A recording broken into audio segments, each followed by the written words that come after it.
It's going to be one of them shows this morning, kids. It's time for us to have a conversation.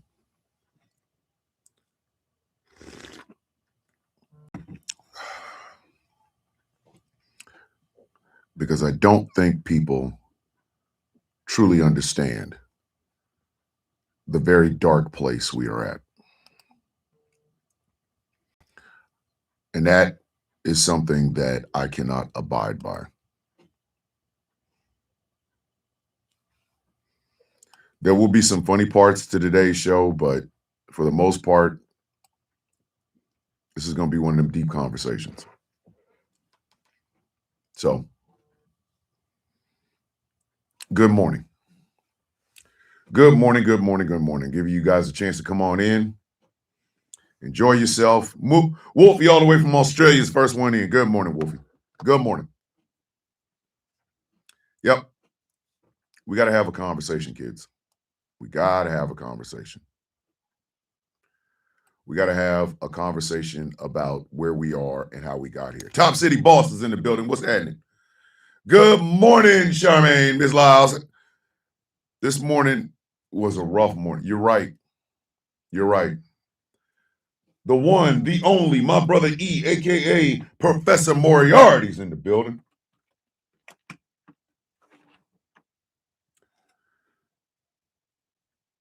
I'm going to start this off by saying this. Good morning, Jamila. I see you, Alex. I see you, Alex. Thank you. I appreciate that. Yes, please press down. Share the live with your friends, please. We're gonna have one of those conversations this morning.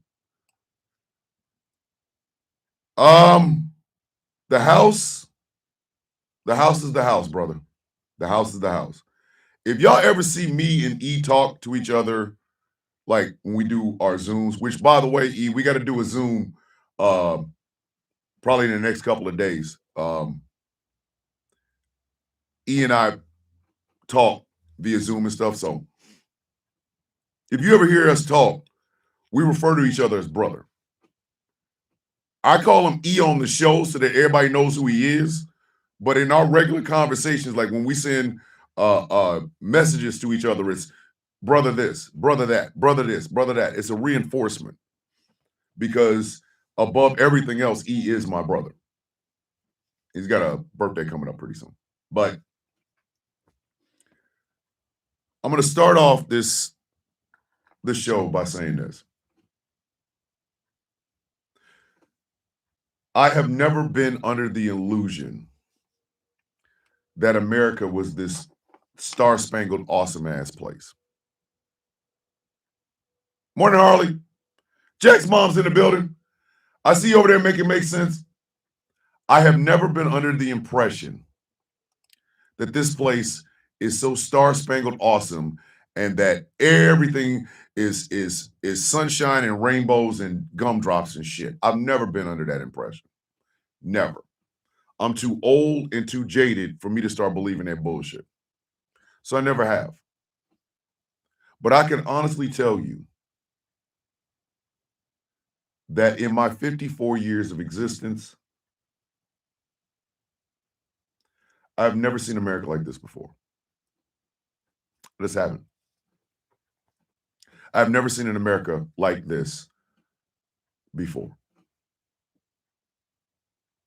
At some point, and I don't know when this happened, America started to believe that those in the margins, those people who by either birth of, melanin, Spanish language, Asian cultures, Jewish prayers, Muslim whatever. They somehow believe that these people are freeloading on their American dream. Morning, Phoenix Rising. They believe that somehow they are not getting what they feel like they deserve in the world, and it is somebody else's fault besides the rich billionaires, the oligarchs, the corporations, the companies, whatever. They listen as somebody like Rush Limbaugh tells them that it's the brown folk that did it. They truly believe that it's the black folk who, after years of subjugation and enslavement, somehow got a leg up overnight. Like they went to bed and the next morning, Annabelle, the next morning, the Negroes got everything that these people did not. They believe somebody who literally sometimes flees violent situations that could harm them and their family. They believe somehow these people have ran through the desert, the cold desert, late at night to show up at their job and steal their job. They believe the fact that women are making decisions about having children, that somehow, they have taken something from them. They believe that people who love people in their own sex. Hold on, it might be the mic, John. Might be the mic. Let me see. Hold on, damn it. But they believe that somebody who, you know what I mean? Like they believe that somebody in love with a person of the same sex somehow hurts their religion. And they have taken that hatred of these people and have become very cruel. They have become extremely cruel. And that is why I say I do not know what country this is. I do not understand this situation that is going on right now. Hey, E, absolutely. We just got E, you know what the biggest problem is? Time.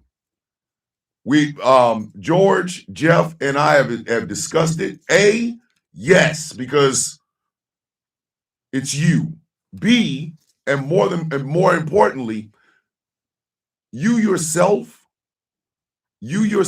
actually has the idea of something I cannot do. And that's E, this is why I love you to death. You tap into something I cannot. So absolutely 100%, you're gonna be on here. Don't even sweat, dog. You will be on this station. Trust me on that. What bothers me is how it took the death of a white woman for people to realize what people in the margins have been saying about this country for decades. This is no disrespect to Renee Good. This is no disrespect to Renee Good's family. None at all. But the fact that it took her death for people to realize what we have been saying all along. And things like that happen. Things like that happen. America doesn't learn a lesson simply by trial and error. Nah.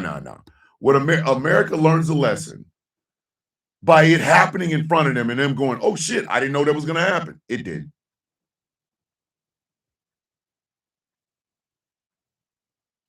You know what I mean? Like, police brutality did not become a thing until George Floyd was choked to death. Argue with your mama. Do not argue with me.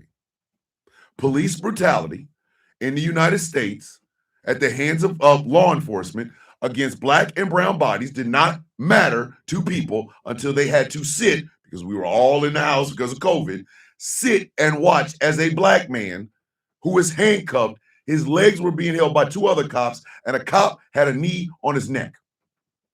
That was when people like, yo, They killed that man.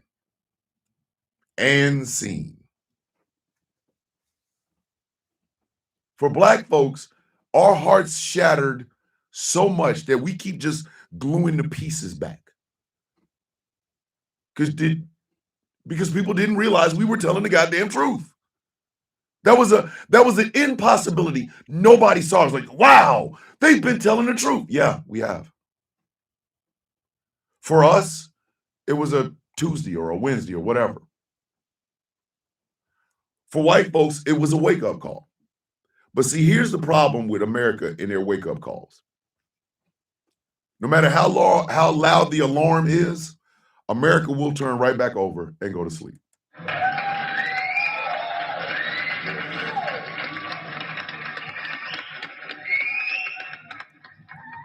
Good morning. America will turn right over and go right back to sleep. Morning, Nana. Love you.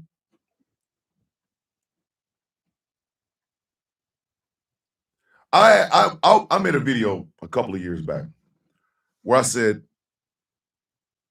that racists have not updated the script since the script was written. How the hell is it that my great-grandfather heard or was called nigger? Flash forward to today. His great-grandson is called nigger. You mean to tell me in the time between my great-grandfather and here, y'all never improved the script? So what do they start with? Ooga boogas. What kind of shit is that? What is that? What is that? That doesn't roll off the ooga booga. That doesn't even roll off the tongue. How the hell is it that my mother had more rights in this country than my daughters do? How? My mother was born in 1936. Hold on, Magpie said, that's the thing, Thomas. You said it once before. America has this habit of committing atrocities, and then when the heat dies down, that's when the amnesia come in. Well, it wasn't me that did it. Exactly, Magpie. That's exactly my point. That's exactly my point. And thank you, Magpie. Think about that for just a second. My mother was 84 years old when she passed away. What year was it that women were able to start getting credit cards and have bank accounts? What was the year? My mother was able to get a bank account. My mother was able to get a credit card. And, morning, First Sergeant. And, oh, thank you. Thank you, Tracina. 1974. And my mother was able to control what happens to her body if she wanted to. That was my mother, okay? Flash forward. The new trend is trad wives. I'm a traditional wife. And I'm not gonna use profanity because I know how angry he is about that shit. But can we all be real about this for just a second? What the F is a trad wife? What is a traditional wife? Translation: get your ass in the house. Get your ass in the house. Morning, Kim. Mary said, I am disgusted I have to do round 2 for my own daughter. Mary Green, that's what I'm saying. Mary Greenberg has to fight the exact same battles for her daughter that Mary's mother had to fight for Mary. But again, and thank you, Magpie, for reminding me of this, atrocities and amnesia. That is America's M.O. Thomas Bishop, I got told I wasn't a U.S. citizen once while trying to get my first ID. So somebody explain this to me. Why is it that America only learns its lesson as long as the lesson is being taught? People weep for Renee Good, and rightfully so.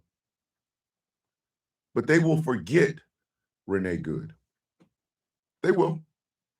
It's only a matter of time. It is only a matter of time. They will forget her. They will forget her.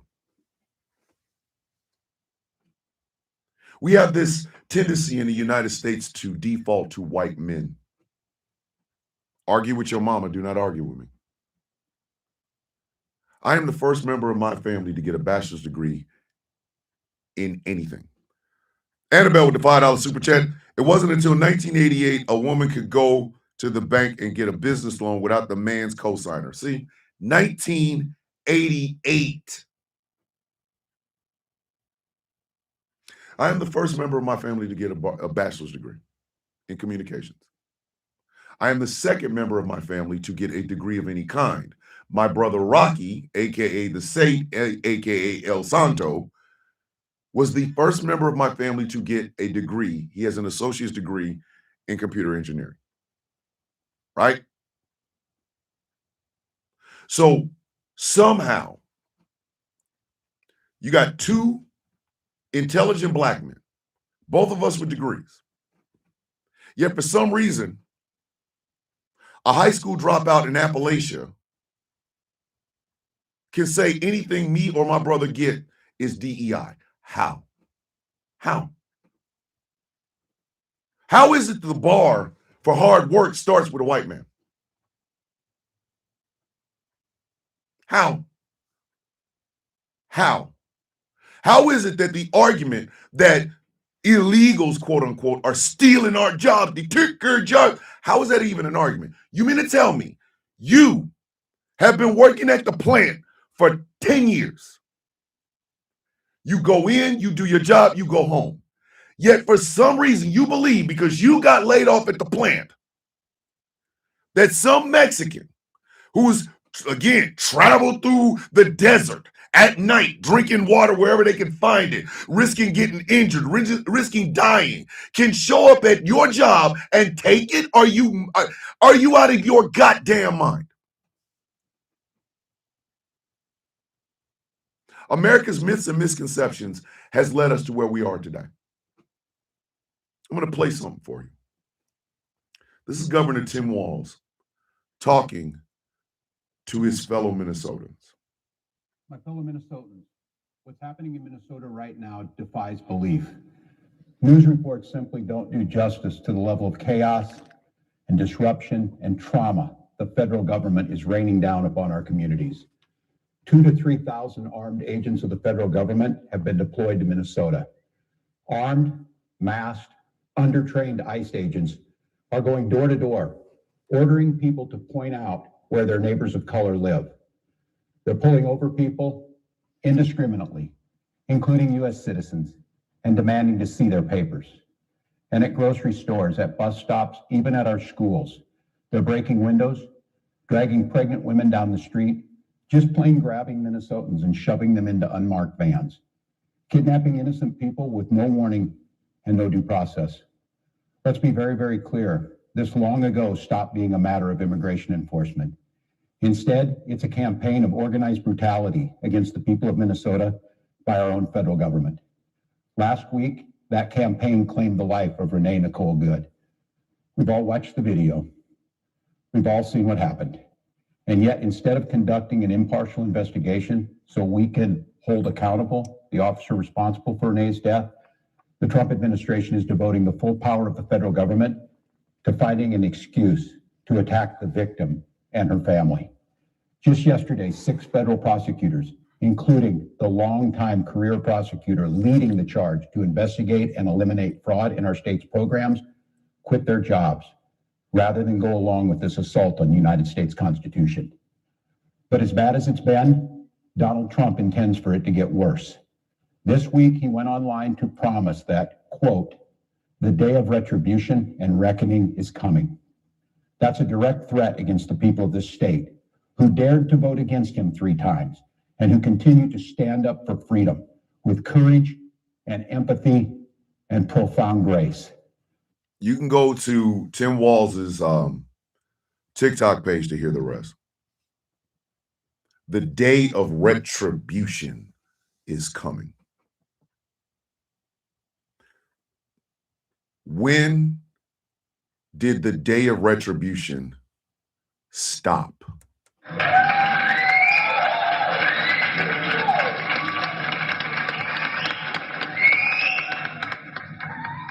There was, and E will attest to this, there was a riot, uprising, whatever, whatever you want to call it in the UK. I think it was last year, I think. Somebody had said something about a Muslim had done something, and there were far-right people out in the streets beating up people in mosques and things of that nature. Magpie says, my mother has 2 diplomas. The country still treated her like garbage. I will never forgive my government for exploiting my mother. Once I became of age, she was useless. Once I became of age, she was useless to them. She is an immigrant. When that happened in the UK, a lot of Americans was like, Jiminy Christmas, this is really going on. But it's always been there. He'll tell you. It's the far right has always been a part of the UK. The far right has always been a part of the United States. The far right has always been in France. It's always been in Germany. The far right never went anywhere. So explain to me, when did the day of reckoning and retribution stop?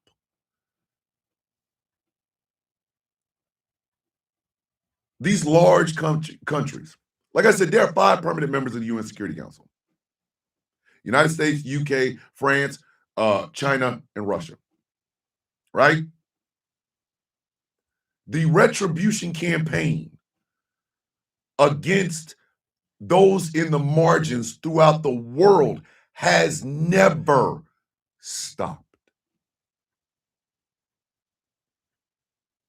It has never stopped. I want y'all to think about this and tell me if y'all think this is, tell me if I'm wrong. When you hear about Black communities and the gangs running the Black communities, what are the gangs you hear? Vice lords, GDs. You hear about Crips. You hear about Bloods. You hear the words Pyru and things of that nature, right? Okay. Now these gangs supposedly are terrorizing the Black community. The Crips started in like 1960 something. The Bloods were an answer to the Crips. So they started about 1970, right? Right? Pyru is just blood, that bounty hunters, all that. They're different sets. How old is the Ku Klux Klan? I'm gonna ask that again because obviously that might have went over a couple of people's heads. How old is the Ku Klux Klan? Thank you, E. It has been a reality for the Black diaspora for hundreds of years. How old is the Triple K? Have y'all ever noticed nobody has ever made it their business to get them the hell up out of the United States?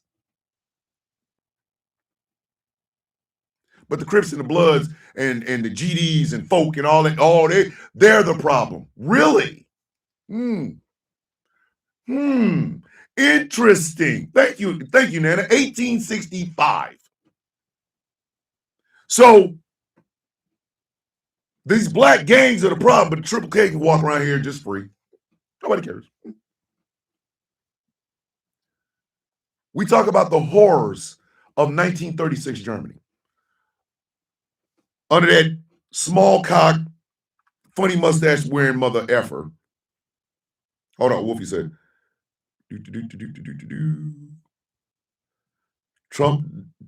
Trump does intend to make things worse in the U.S. Of course he does, Wolfie. Oh, all right, Angry. So, for some reason, we can't get rid of the Triple K. It just can't happen. White supremacists have been a part of this country for years. Years. The reason I brought up the horrors of 1936 Germany is this. Where do you think they learned it from? Where do you think they learned it from? Where do you think they got coffee? Not coffee. Where do you think they got ideas from? Here. Here. And since America loves sucking off big business, let's talk about Henry Ford. Oh, well, he made the Ford and made the Model T. Yeah. And he was also a big supporter of the funny mustache man. They not only gave them support, they gave money. They gave them money. Think about this. Crips, Bloods, GDs, folk, bad things. MS-13, the essays, La M, all bad. It's all bad. Have any of them ever had a celebration meeting in Madison Square Garden attended by over 36,000 people?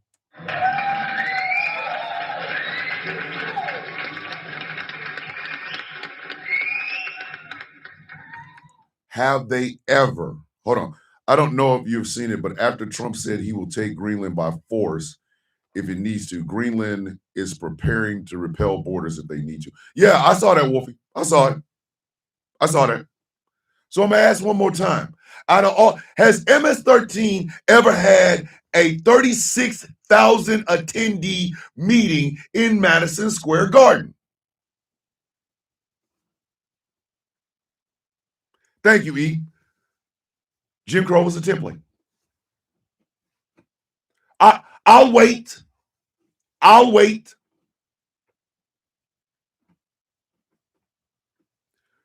When World War II happened, it was the Allied forces of the United States, Great Britain, and Russia against the Axis powers, Germany, Italy, and Japan. Germans, Italians, Japanese. In America, who did they inter? Who did they inter? Annabelle with the $2 super chat. Henry Ford Jr. came up with the assembly line. I'm pretty sure he did. Who got internment camps? Think about it. We fight into three groups. Three groups. Germans, Italians, Japanese. Who got interred?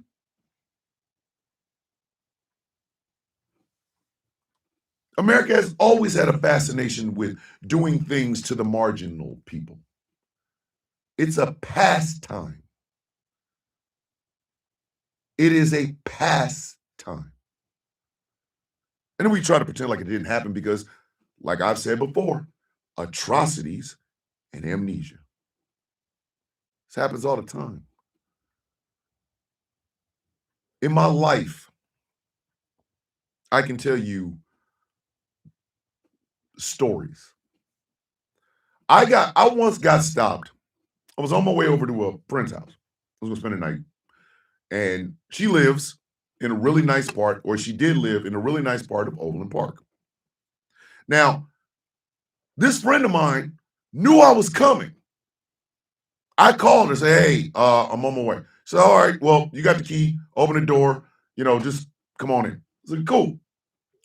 I'm driving a Toyota Camry, a brown Toyota Camry. Love that car. That's the car I put my 215s in it. I get stopped on the outskirts of Overland Park, Kansas by a cop. Wants to see my license, check my registration, blah, blah, blah. Okay, cool.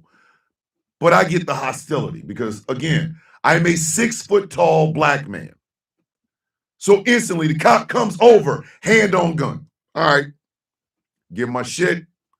He comes back. He's like, we thought you were speeding, blah, blah, blah. Don't worry about it. Gives my shit, lets me drive. I get 3 blocks from this woman's house. I get stopped again. And I have to go through the entire rigmarole all over again. Now, was it because my Camry had 15s in it? No. Was it because my Camry had tinted windows? It did not. It was because I was black, and anybody that tells you otherwise is full of shit. I'm 3 blocks away from this woman's house. 3 blocks. This is the second time I'm getting stopped. Second. I'm 6 feet tall. I'm blacker than a trillion midnights. Why do you think I got stopped twice? What bothers me, and what I think bothers a lot of people, is once again, hold on. Top City Boss said, I have a white wife. We got pulled over years ago in Topeka, Kansas. They came to her side of the car first to ask her if she was okay before they told me why they pulled me over. And guess what? That's not unusual. Top City, that is not unusual. There is a story, and I wish I knew who this man was. But the man and his wife had adopted a kid, a son. The man and his wife were black. The kid was white.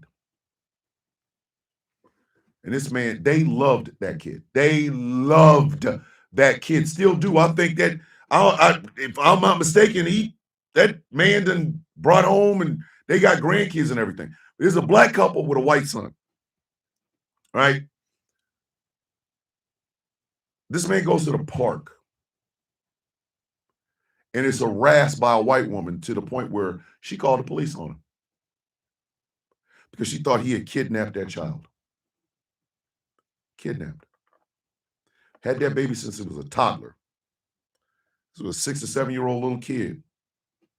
Kid's crying, screaming for his daddy, which is exactly what that black man was. That was his dad. Screamed for him, screamed for him, screamed. It took this man showing his adoption papers for them to realize that kid was his son. But again, atrocities and amnesia. America's biggest problem has always been itself. America's biggest problem has always been itself. The problem is America's identity crisis problem is now a worldwide problem because guess what? That far right bullshit that we never dealt with is now running rampant all over the world. How is it that people can see the situation going on in Israel and Gaza and come to the conclusion that nothing Israel does is wrong and that it is the Palestinians that the problem? Why? Because the Israelis look white. Y'all seen Gal Gadot? Y'all seen her? Of course, the brown folk got to be the problem. They got to be. Thomas Bishop, that is absolutely disgusting. Yeah, it is. I'll never forget that story. I just forgot who the man was and things like that, right? The brown folk got to be the problem, baby. When you dehumanize something, you don't care if it dies. And we have dehumanized Muslims since 9/11. Sunni, Shia, they don't give a shit. They don't care. It knocks people on their feet when they see white Muslims. Hold on. Same thing with the black teen driving his white grandma somewhere and was stopped by the cops because they thought he was kidnapping her. Yep, that happened too. Morning Chaos, that happened too. It's a default in a lot of worldwide people's minds. Default. You have somebody that looks white and you have somebody that looks brown. The brown person has to be the one that problem. It's got to be. They got to be. And if you think I'm making that shit up, if you think I am making that up, look at the shit that Jasmine Crockett is getting for wanting to run for the Senate. Look at the continued shit that Kamala Harris is getting because she's not black. Look at the continued shit that Michelle Obama gets.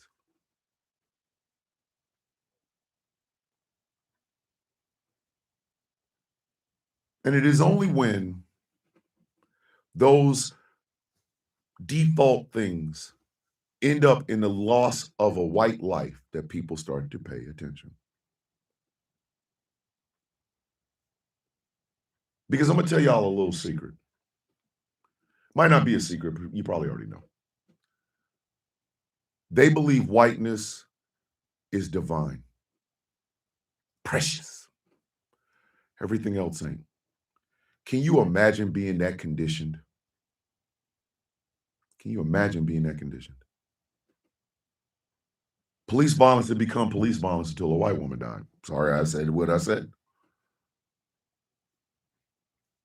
Didn't. We really, truly, honestly believe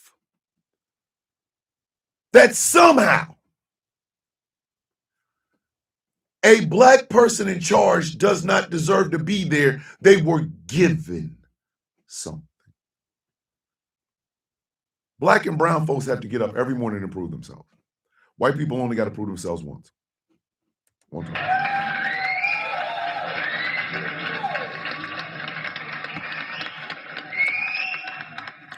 Morning, Sarge, left your face. I love swords. White man ain't got to prove himself but one time. That's it. One time. Oh, I can work. That's good enough there. Is he educated in the job? No. Those people with the white flag and blue stars are white. Yup. Thank you.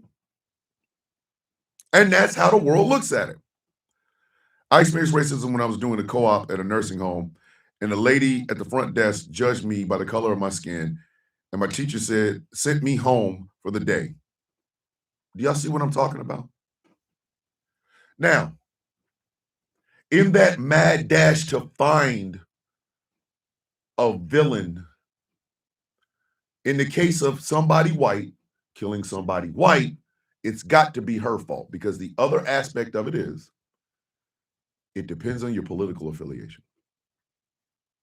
Now, do bullets have a political affiliation? No. Does a gun have a political affiliation? No. But the person shooting might.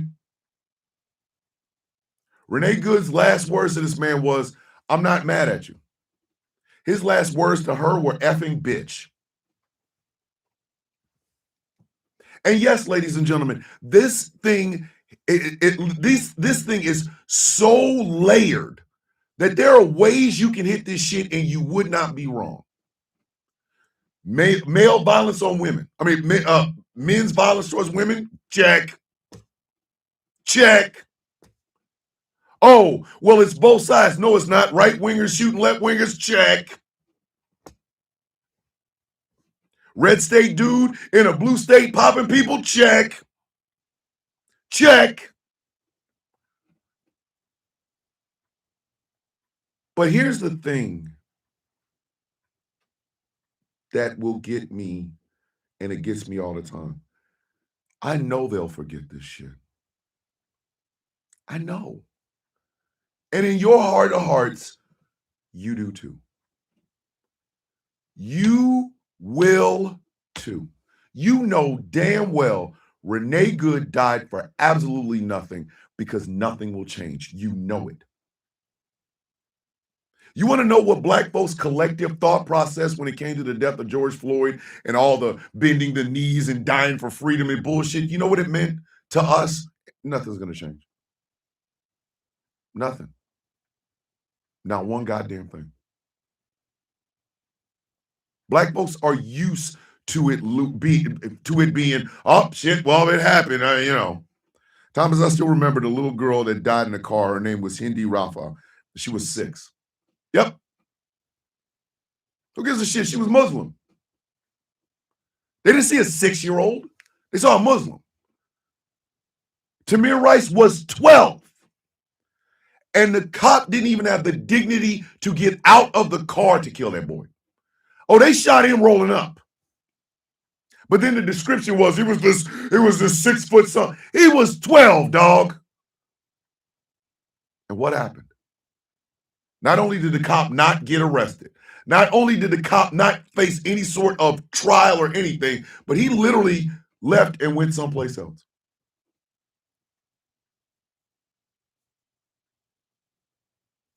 Ahmaud Arbery was hunted.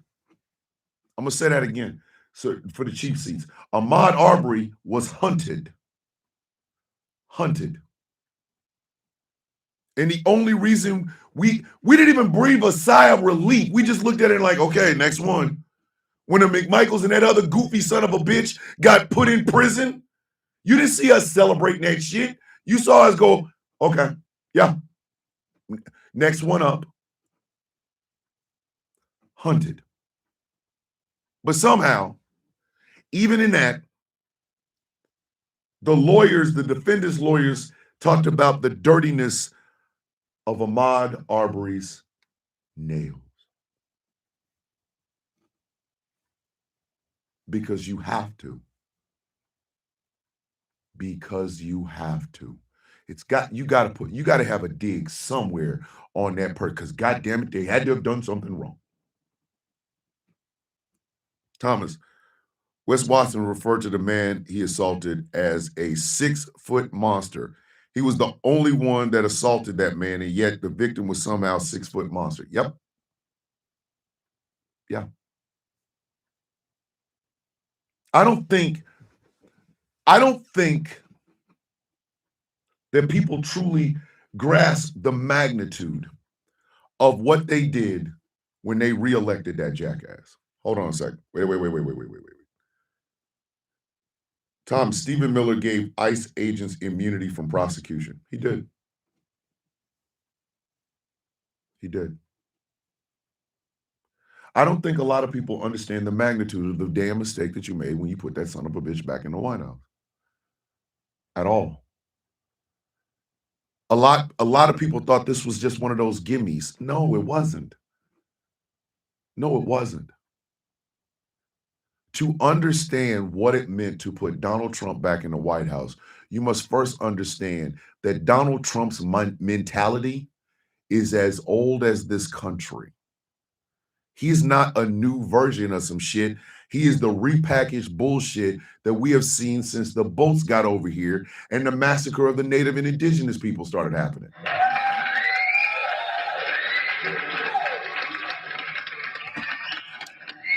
Chaos, I was just getting ready to say that. Look at how many people put their bullshit on the line for Gaza. But nobody talks about the Congo or Sudan. Why?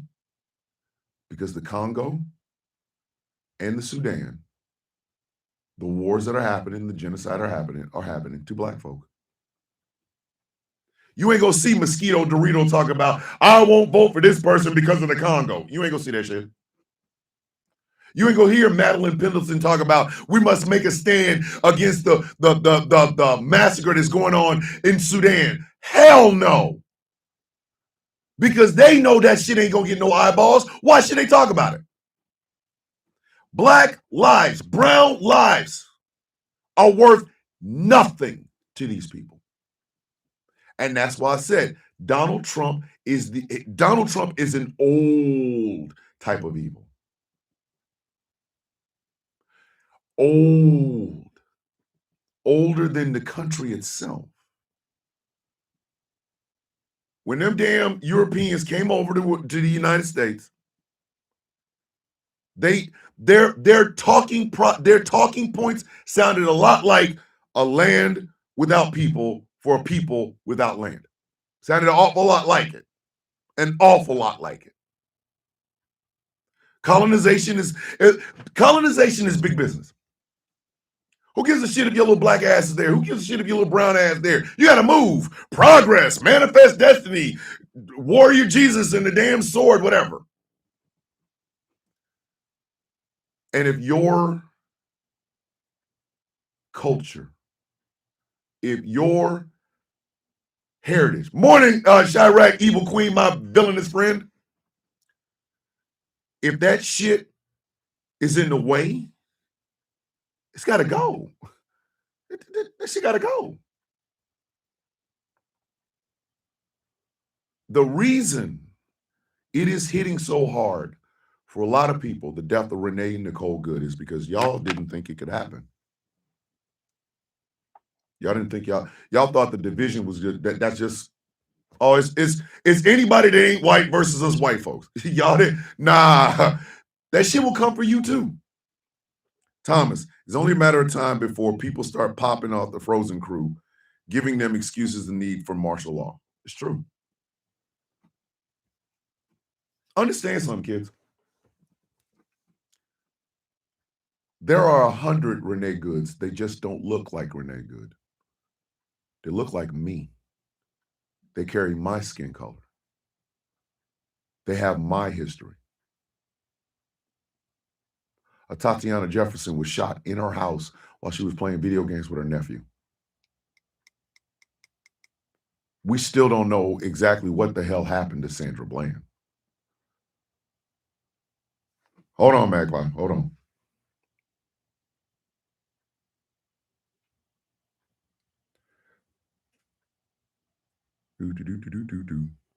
We had a police officer that tasered a 95-year-old woman because she was holding a knife, and the lady died, and the officer was charged, and now 2 years is now 2 years into a 15-year sentence. Yeah, but when they got qualified immunity over here, baby. Hey, Magpie, I think they just took it off. We still don't know what happened to Sandra Bland. We do know what happened to Breonna Taylor. And who got blamed for Breonna Taylor's death? Breonna Taylor.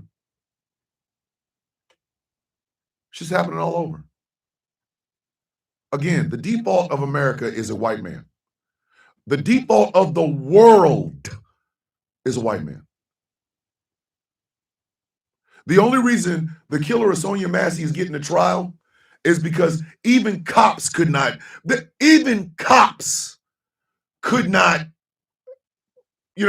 victim blame that one. But they tried. Oh, they tried. She had hot water. It could have burned him. He had bullets and he killed her. This shit don't even add up, man. It don't even weigh the same. Don't even weigh the same. Amidou Diallo in New York. 43 bullets. He was holding a sandwich. And with a name like Amidou Diallo, do you really think that was a white dude? Of course not. Sean Bell, New York. Popped by off-duty cops. Kevin Porter Jr. killed by an off-duty ICE agent. Not an officer of the goddamn law, an off-duty ICE agent. Tony Kennedy with the $5 super chat. Them Proud Boys have become ICE. The founder was found in the files as an agent. Think about it. The Black Panther Party had to go, but the Proud Boys can be here. The Black Panther Party for self-defense had to go. Had to go. But the Triple K can be there. Yeah, and Magpie. I think they snatched that shit up. I didn't see it.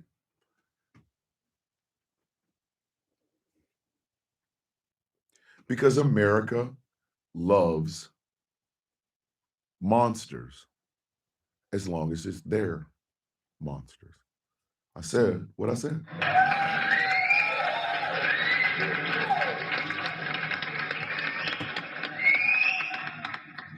If your child enjoys breakfast at school, you can thank the Black Panthers. Oh, I'm sorry. They probably don't. They probably don't. Because we got to slash that shit. Got to slash it. America does these things and acts this way because they can. I'm going to play a video. This was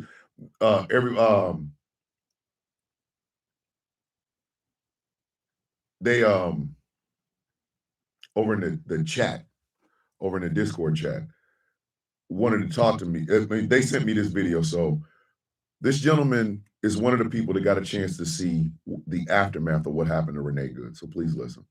I just got out of a private media viewing of footage that was sent to Georgia Fort, footage that was of the body of Renee Nicole Good.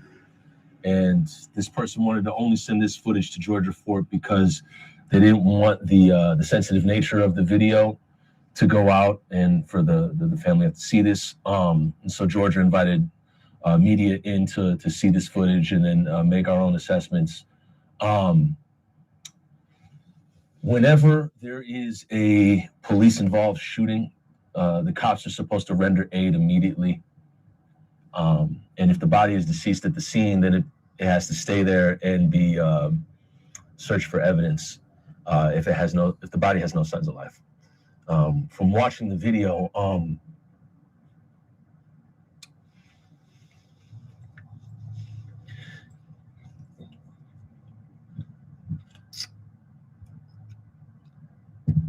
there were no signs of life, and they snatched Renee's body up out of there as soon as they could.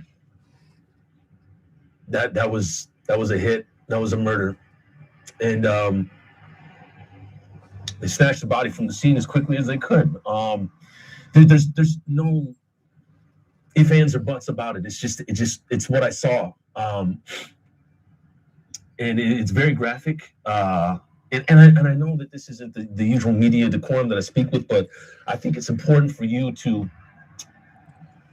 just hear people experience some of this in the moment, because it's not right.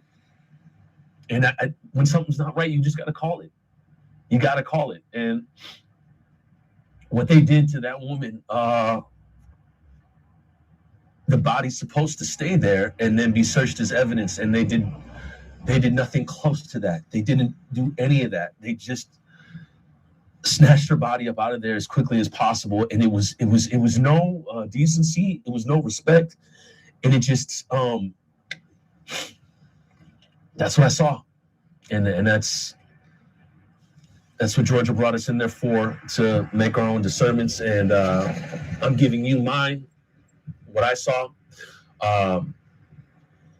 There'll be more on this coming out, but I just think for right now, this is important to just tell you what I saw in that video, and that not only was this a murder on site, but it was also, it didn't seem like there was any aid rendered to this woman afterwards, and her body was just taken right away. So if that tells you anything about the investigation that's going to go into this, let that be it. I just got out of a private. So think about that for just a second. Think about that for just a second. They didn't even give that woman the common decency to be treated like she had lost her life. They didn't care. They didn't care. They didn't care. That was one of their own.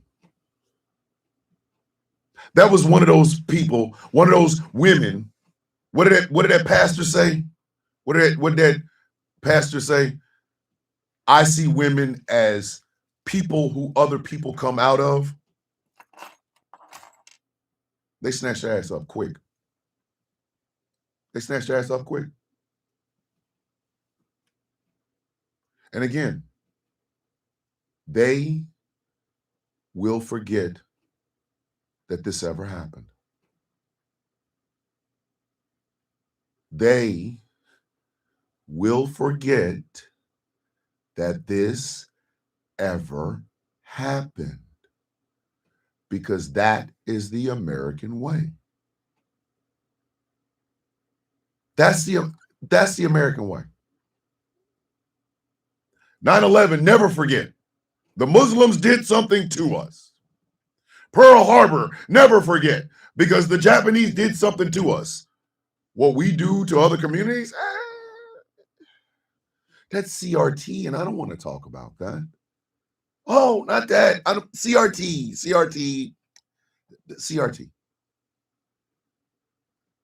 They will forget this. They will. You have a racist in the White House. You have a sexist in the White House. You have a homophobe and a xenophobe in the White House. You have an anti-Semite in the White House. You have an Islamophobe in the White House. You have an ableist in the White House. None of the things that I'm saying right now are wrong. And if you think they are, go take a look. Go take a look. I said this a couple of days ago. Black folks in America were your guinea pigs, and you didn't try to save the guinea pig. You didn't even raise your voice. The reason it sticks out in places like the UK or in France or in Germany, once again, is because of the oddness of it. Like, wow, what are they rioting for? Why are they over there doing that? The only time it's considered a riot here in America is when a bunch of marginalized communities decide to stand up for themselves. Annabelle says, Thomas, men have always been scared of women because we bring forth life. We are the veil between moral and spiritual world. Yes. Childbirth is the closest a woman will come to death without actually dying. That's why it is so precarious. That's why every woman has to take those precautions because of it, because that is a woman coming this close to death and then stepping back from the breach. But most of society, American society, you see women as is broodmares. Lay down, take this dick. I'm a nut. Here's a baby. Push it out. And you better push out a boy. And it's like the echoes of voices of people that have tried to tell you how this system has harmed those in the margins. And a lot of people never paid attention to that echo. They never did. They never did. Stories, I'm going to give you a perfect example of what I'm talking about. Anne Frank was murdered, a victim of the Nazi people. Here in America today, they have banned the autobiography, the diary of Anne Frank. They have banned it. Banned it. Why? Because the protagonist was a Jewish girl and the antagonist was a German white man. But in America, we don't want to talk about that because, oh shit, that makes them all look bad. See, Magpie says people still believe she didn't write the book.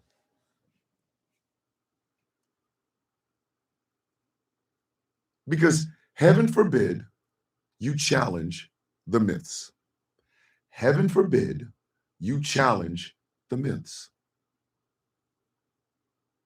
Nope, they damn sure didn't. They damn sure didn't, Chaos. Hold on a second, Jamila. I got you.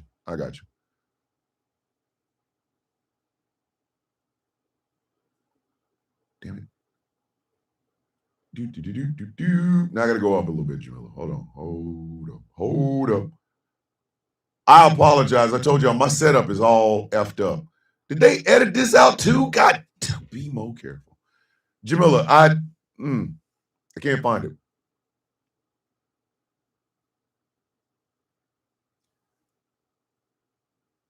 We here in America tend to not see things that are uncomfortable. Give you an example of something. I own a movie called Irreversible. It's by Gaspar Noé. It is one of the most brutal, violent films I've ever seen in my life. My wife and I, we went to, I forgot, I think it was Blockbuster or Home Video or something anyway. So we got a couple of movies. One of them was a Japanese movie called Taboo, and one of the other ones was the movie Irreversible. We've watched that movie one goddamn time. It is someplace in this shed. I don't want to find it, and if I did find it, I don't want to watch it. It is one of the most violent films I've ever seen. Right? Thomas, I have people here trying to talk me out of surgery tomorrow because I'm white and theoretically could have more white babies. This Witchy is making a decision for her and her family. And people are like, hey, don't stop having babies. Americans do not like uncomfortable talking points. They don't. They do not like uncomfortable talking points. The problem is your entire nation is made out of uncomfortable talking points. The whole goddamn nation. The entire nation is made out of uncomfortable talking points. Oh, do you like that we have all this wealth? There's slave blood on that money. I said what I said. Hey, Jamila, just comment over in the YouTube chat. I said what I said. The dollars that were running around here in America right now got slave blood on it. Oh, that was so long ago. No, it wasn't. No, it wasn't. Because the ripple effects of slavery are still being felt today. America's wealth was built on exploitation, period. I don't give a shit how you try to slice it. America's wealth was built on exploitation, built on it. Went to another hospital after having my son with a first-degree tear, and they still gave me one Midol for pain, no refills.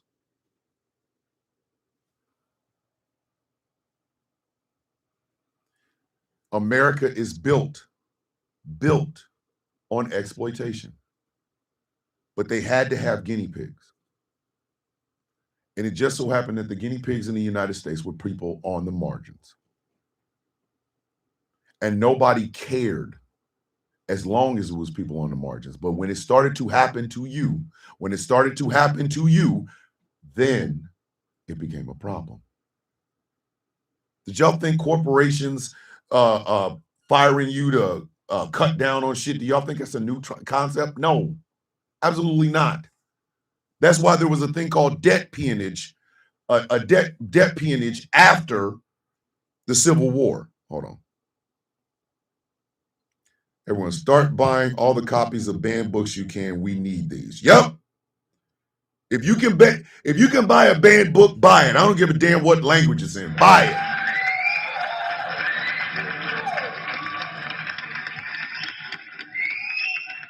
Queen said years ago in high school, as a requirement for English class, I had to read the Diary of Anne Frank and Night. They were both hard reads, and they shouldn't be banned either way. Corporations have always ran this country, and they have always found a way for you to work as hard as you possibly can and them to pay you as little as possible. But guess what? They did that to us. Oh, you ain't slaves no more? Okay. We're going to make laws that are going to hem you up for vagrancy. Oh, and by the way, guess what? Now you get to work for this white man again. It's debt peonage. Same thing, fam. Same thing. Morning, Veronica. Same thing, fam. Same goddamn thing. Debt peonage. Same thing. Thank you, respect. Sharecropper. Same thing. Same thing. What's going on, Auntie Hippie? Same thing. They've been testing this shit out.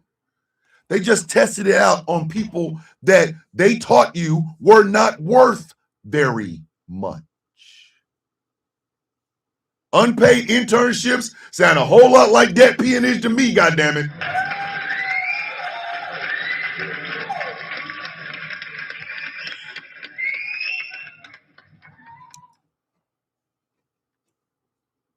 Nana says, my parents were not allowed to look at a person in the face. Private prisons. The only reason they're privatized is because Bill Clinton wanted them to be. And when people think of prison, when they hear the word crime, it's always a black face. I really would like to do a study on it would be a study that'll never happen because people will not be honest about the shit. But imagine how many weapons were bought with a black face in mind. Let me say that again. How many weapons were bought in this country, in the United States, for home protection, but the protection came in their head as a black person. As a black person. Hold on. Witchy, I am not sure if the comments went through. I'm so sorry I messed up. I didn't pay attention. It didn't work. It's fine, Magpie. It's fine. I think they edit out. I think they're doing, you know what I mean?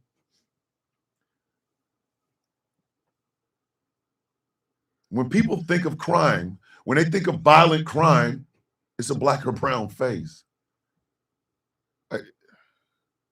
In America, it's a black or brown face. I know some that makes some of y'all uncomfortable, and I don't give a shit because it's true.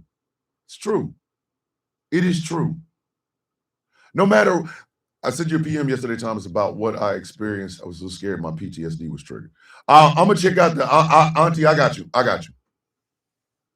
But I want y'all to think about just that. Second Amendment is great unless the hand is black or brown.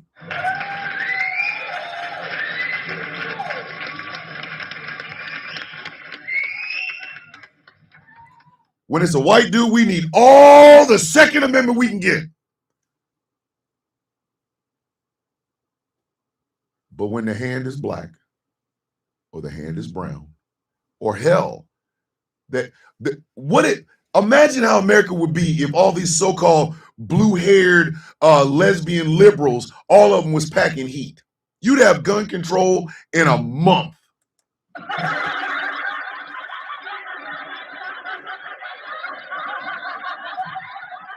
You would have gun control in about 15 minutes.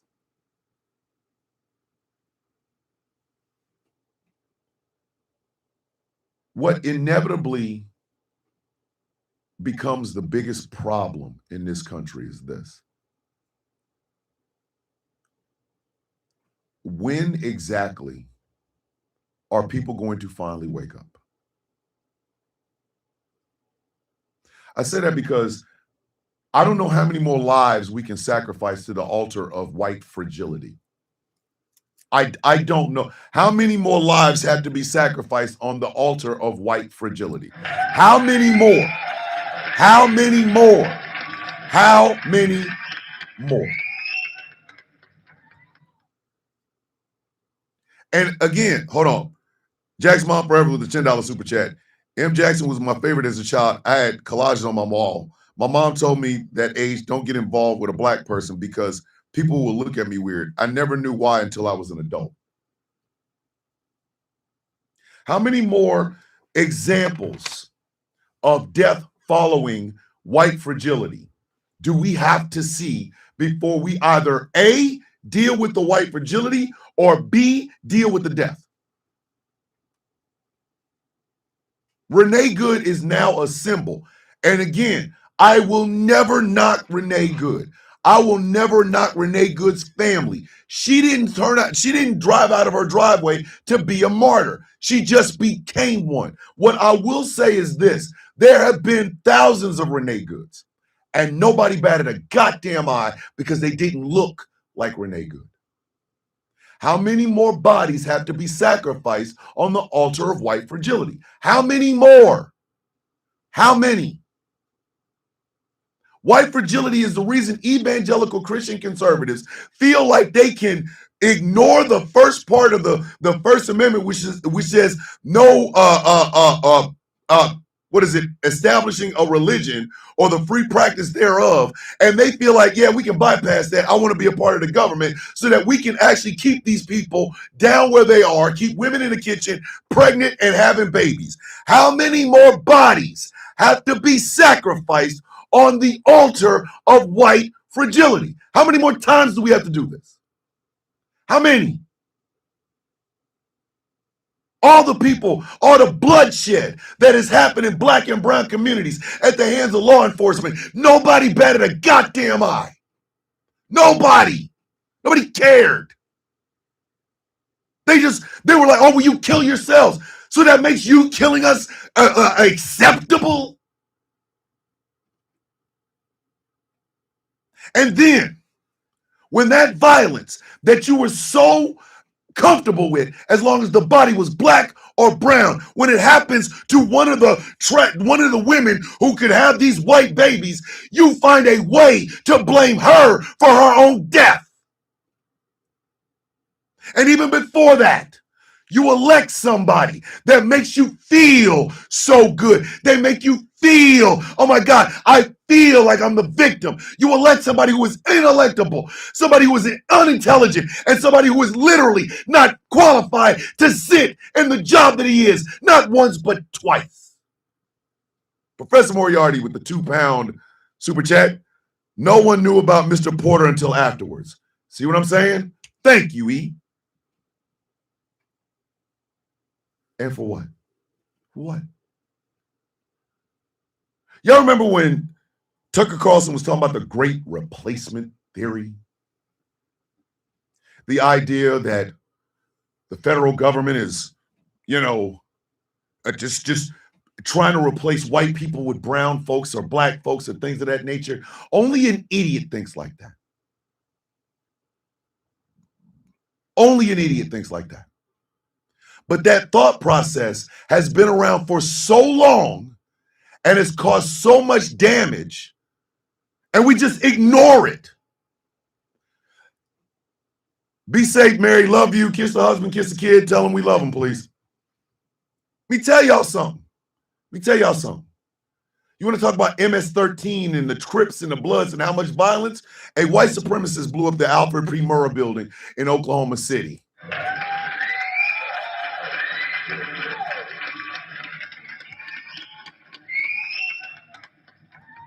Morning, Lucky.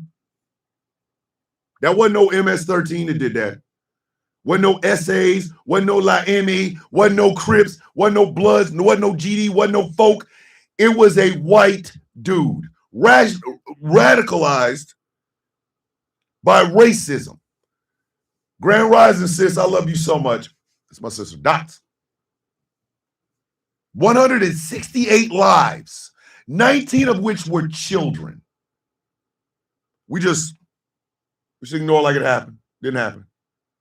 Nobody says never forget Oklahoma City.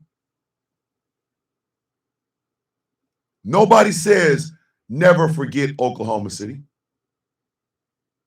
That's one of them ones, again, that's that atrocity. We're going to sweep it under the rug. Just a little, right underneath the rug. Because 9/11 happened. The Muslims attacked us. Who attacked the Alfred P. Murrah building?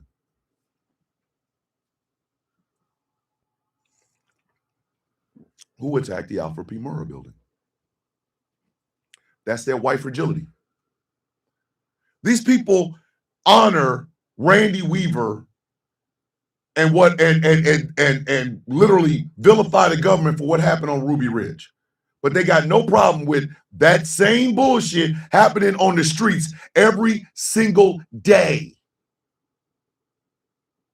Every day. The white fragility, Erica, I'm alive. It's about as good as I can get it. White fragility is on display day after day after day. The Triple K started in 1865. That was white fragility in a goddamn sheet with holes in the eyes. That's exactly what that was.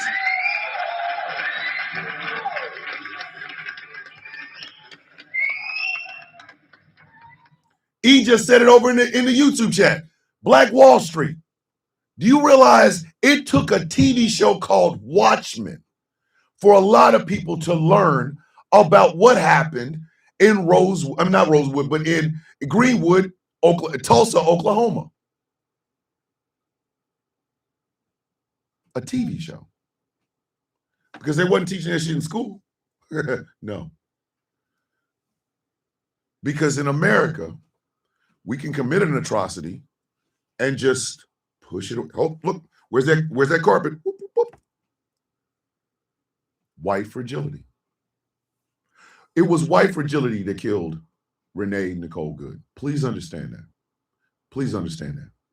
Because Renee Nicole Good would not have died had there not been ICE agents on the streets. ICE agents wouldn't have been on the streets had Stephen Miller and Donald Trump not sent their ass there to try to round up as many Mexican or Spanish-speaking people as humanly possible, because they believe that these Spanish-speaking people are the ones that are stealing their goddamn jobs. Therefore, white fragility. It's 6 degrees of Kevin Bacon, only with death. Only with death. Only with death. Think about that. Why are them ICE agents on the streets again? Oh, that's right. They've got to get the illegals, the criminals, the MS-13s, the people that took Lincoln Riley. Yep. And Renee Nicole Good had to be a victim of it. So rather than us taking that moment and looking, because we got the Trump administration in there, baby, who wouldn't have been there had 89% of Americans that didn't vote got their ass up off their damn couches and went and made sure he didn't show up.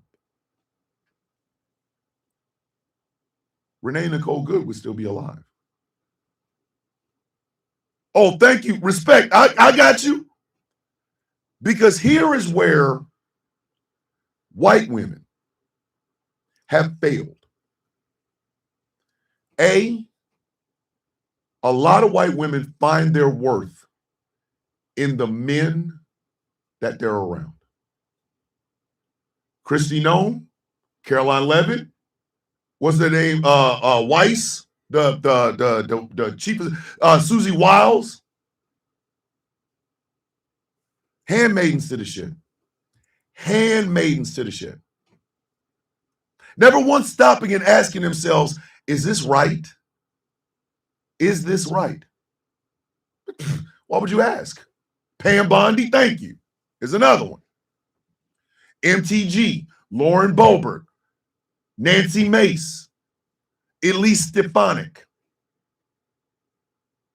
That's the first part. Your proximity to these men is what gives you power, and it doesn't. The second part, producing children, especially boys, white boys, who continue to perpetuate the same bullshit, the same old school triple K mentality in your goddamn house.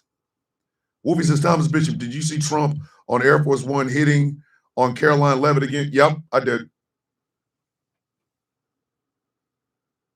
You mean to tell me you just push your kid out and then let your husband train your son because you want him to be a masculine man? What the hell is that? What does that even mean? What does that even mean? I'm as masculine as they come. I have earrings in my ears and black fingernail polish. What the hell is that bullshit? But you peddle it. You let your husband fill your son's head with all this anger and gun shit. And then you're surprised when that kid goes out and takes out an entire school. Erica Kirk, there's another one. Enablers is what they're called. Or, as E likes to call them, well-meaners. Well-meaners. The third way, the third way the white women are the handmaidens to this shit is that y'all forget you are a minority group. If you are a white woman listening to this show, I'm going to say this to you. I'm going to hold your hand while I do it. You are a part of a marginalized community. As much as you think you're not. As much as you think your proximity to white husbands, white business owners, white dads, white uncles, as much as you think that gives you power, you are in a marginalized community. Because I'm going to tell you something, and I've said this before. I have yet to hear one person dispute me when I say it. If every marginalized person in the United States was somehow forcibly left off of this goddamn country, and it was just white men and white women, do you think you're going to be equal? You out of your rabbit ass mind. You are about to cook all the pot roast, get all the punches in the face, and your uterus is going to fall out with how many children that you have. I said exactly what I said. I said exactly what the F I said. Hippie, Auntie Hippie, what did he do? If these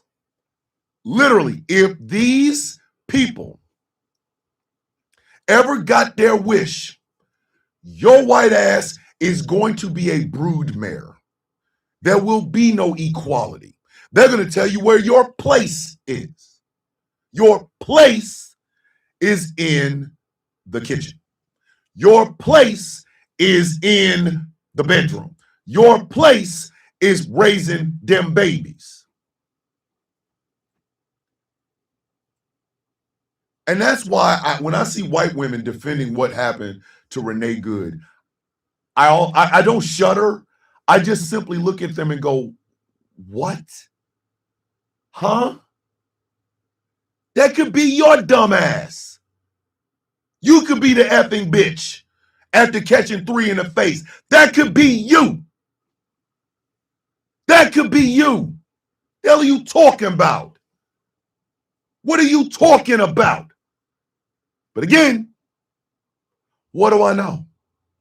I've only had the experience of living in this country and seeing the worst of it.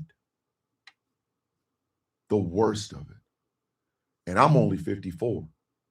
Nana got stories. DJ's got stories.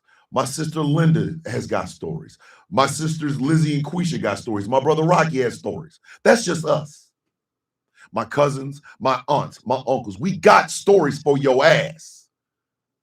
And you seem to believe that somehow your proximity to white penis is somehow going to keep you from not catching these goddamn lessons. You're out of your goddamn mind. Renee Nicole Good should be a wake-up call to every white woman in America. This shit could happen to you. You want to get touched? This shit could happen to you. When you hear that trad wife shit, y'all need to be raising hell and pitchforks and torches because, God damn it, that shit is not an example white women need to have in the world because that's what they want of you.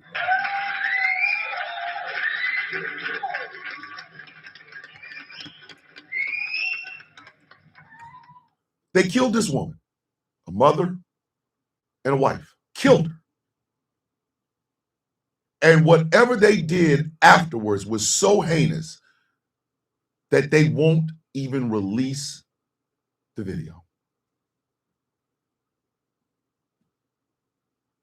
So horrible that they won't even release the video. Do y'all understand? Oh, and look, it just came over my damn thing. Trump threatens to invoke the Insurrection Act in Minnesota to quell ICE protests. How many people thought that the protest on college campuses was wrong? Oh, it's so bad. It's so bad. We shouldn't do it. We shouldn't do it. It is your First Amendment right to do so. Do you remember that, though? Probably not, because it was written on paper that didn't mean shit. Understand something, and I know this is going to hurt some people's feelings. Y'all can say I hate America all you want. Kiss my ass. When the Constitution was written, the men that wrote it owned slaves. So how the hell can all men be created equal?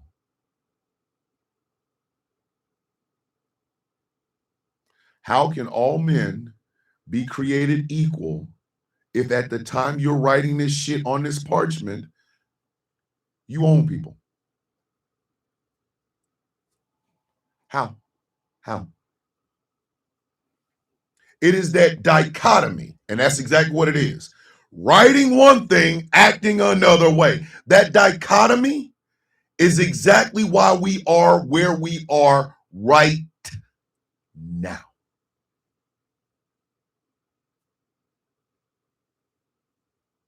I want y'all to think about that for just a second. Think about that for just a second. Here it is.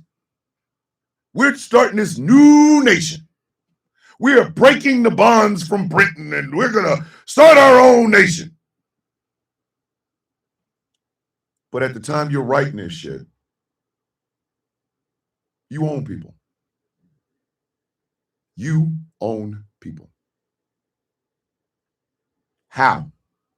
How is that even possible that you can get up in the morning and make that shit plain. How do you rationalize it?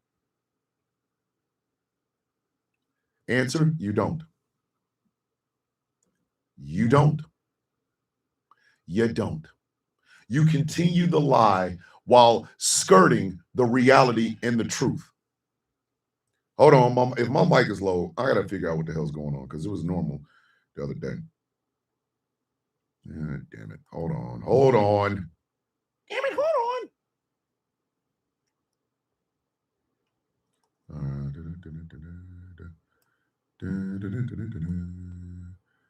Tell me if that's better. Tell me if it's not better. Tell me. Do you bleed? Oh my God, I love that damn movie. I don't care if any of y'all. Listen, Batman v Superman, the ultimate cut is still one of my favorite films. Tell me, do you bleed? Anywho, that dichotomy is exactly why we are in the situation that we are in today. That dichotomy. The idea that we can say one thing and do something else. The idea that, oh, well, we don't really have to mean the words in the Constitution. I used to be scared of Redden, but when I stood up to him, no more scared of him. And it's your encouraging words that helped me be brave. Auntie, all I did was show you what was already there. That's all I did. That's it.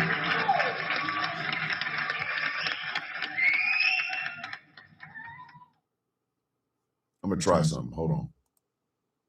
See if this works. He's got to go. He's got to go. There we go. That sounds better.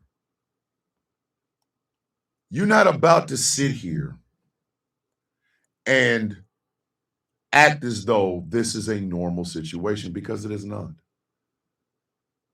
But what I'm also not going to sit here and listen to is people say, oh my God, it's the worst time ever. It is always the worst time for people in the margins. Always. There is no victories in America for being a part of the marginalized community. There isn't. I'm sorry. Ask us. There's no, listen, y'all can call DEI, y'all can scream affirmative action. There is no benefits to being part of a marginalized community in this climate, in this nation, for as long as we've been. There's no gimmies, there's no goodies, there's no giveaways. It's hard work, sacrifice, and hoping like hell that we live long enough to be able to see our children get better than what we got. Oftentimes, we don't. Oftentimes, we don't.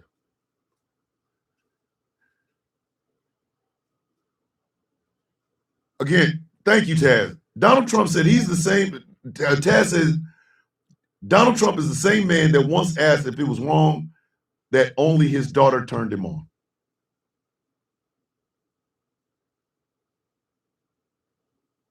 Seriously, that happened. All the kids' birthday parties that were Trump themed, but not adult birthday parties.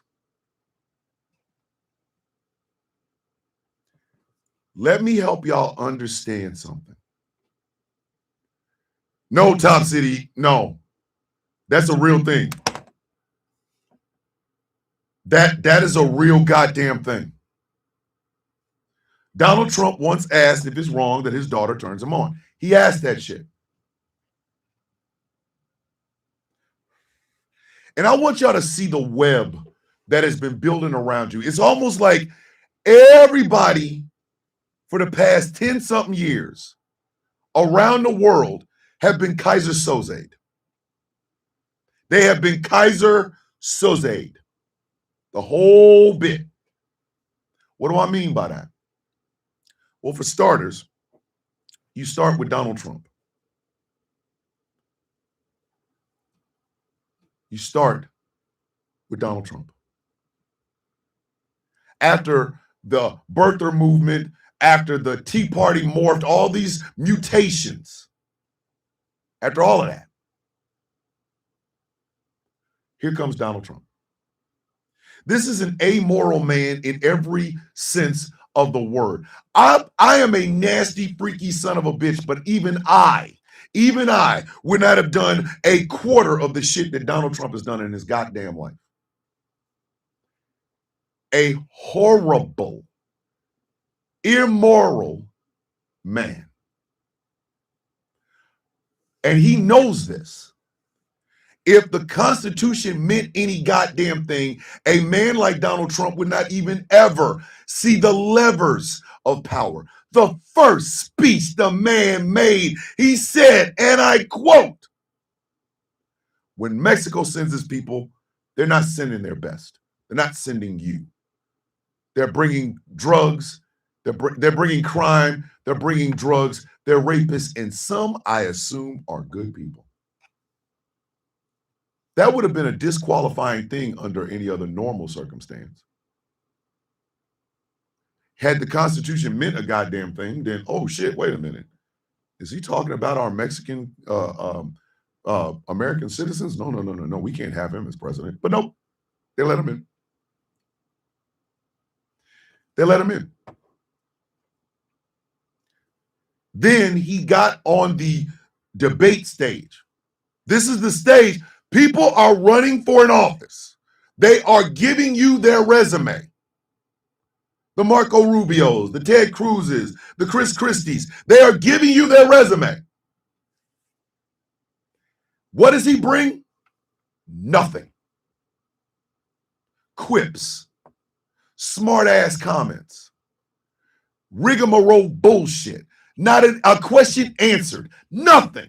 This man believes that because his uncle went to MIT, somehow by osmosis, he went to MIT. Are you out of your goddamn mind? And debate after debate after debate, it just got worse. Not better, worse. And then what happened? Our media, which in America is called the Fourth Estate, it's supposed to be the group of individuals that hold the powerful to account, stopped doing their goddamn jobs. You had Joe and Mika on Morning Joe. And you could, if y'all ever heard the goddamn background audio where he said, all right, Mika, don't ask me any hard questions. Excuse me? Excuse me. Don't ask me any hard questions. If I'm about to have open heart surgery, I don't want a doctor that makes quips. I'm going to ask questions. If my truck right now needs a new starter, I got to wait to get some money so I can put a starter in my truck. When I do get the money to put the starter in my truck, do you honestly think I'm going to go find a damn mechanic who makes a whole lot of quips and I have never, ever seen him fix a truck? Do you think I'm sending my shit in there? Nope. I have standards for people who will give me open heart surgery. I have standards for people who will fix my truck. But for some reason, America didn't have standards for the person that's supposed to be occupying the top office in the land. Really? Really? He didn't get better. He got worse.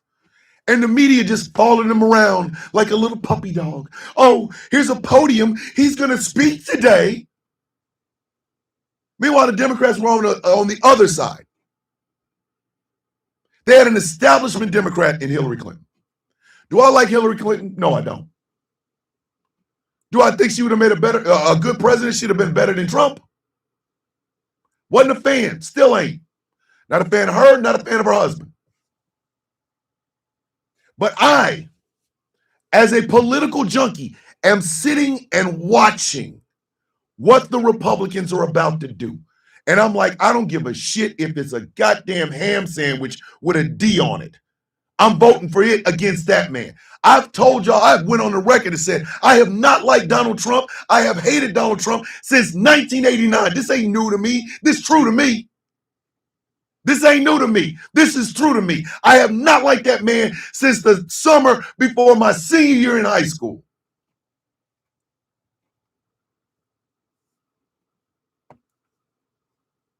But I watched. And I watched. And I watched. But you know what else I watched? Not just his dumb ass, but the American zeitgeist started to see a little bit more bullshit than normal. Little bit more racism than I'm normally used to. And mind you, at the time this was going on, I was in the Army. I was a sergeant in the Army. And I'm going, this shit ain't good, man. Jack's mom forever says, my ex-brother-in-law always acted like an idiot and an a-hole. His parents and my ex excused it by saying, oh, he's just Steven. That's how he is instead of making him accountable. I was in the Army when this was going on. In the Army in uniform, you cannot promote a politician. That's been true since before I got in. It's still true today. So in the uniform, I didn't talk about politics. Outside of it, I said whatever the hell I wanted to say. But I watched as those old tropes came running right back.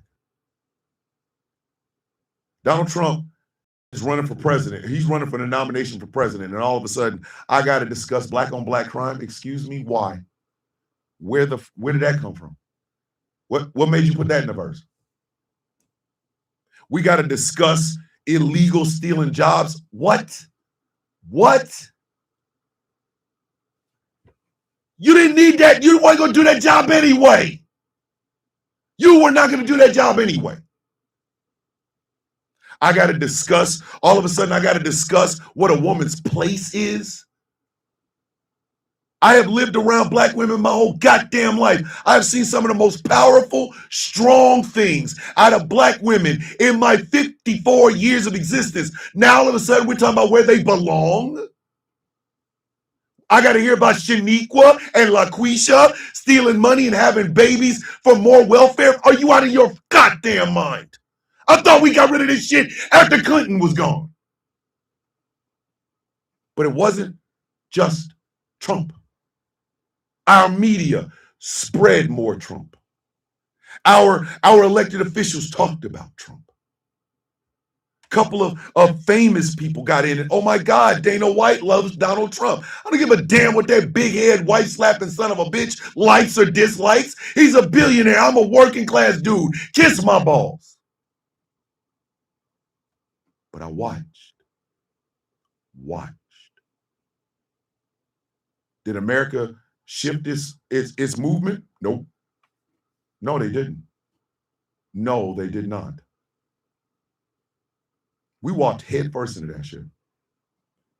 Then you had Bernie bros who, instead of seeing the situation as it truly was, which is there is a storm coming. I don't give a shit who's got an umbrella or a goddamn bomb shelter. Bitch, a storm is coming. Instead of them going, we're going to get behind whoever the hell is there because we can't have that. No. Because only white men can play around with their votes because they know none of this is going to affect them.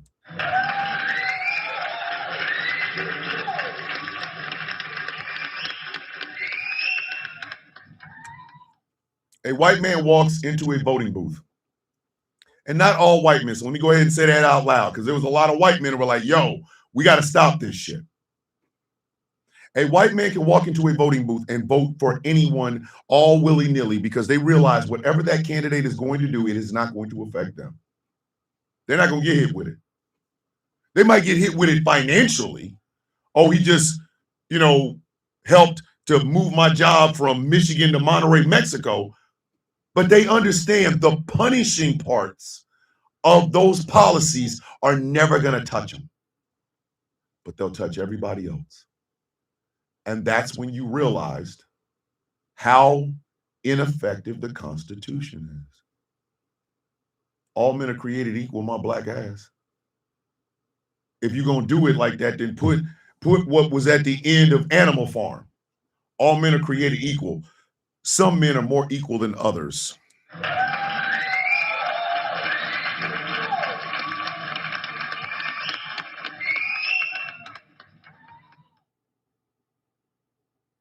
I need you to understand that, kids.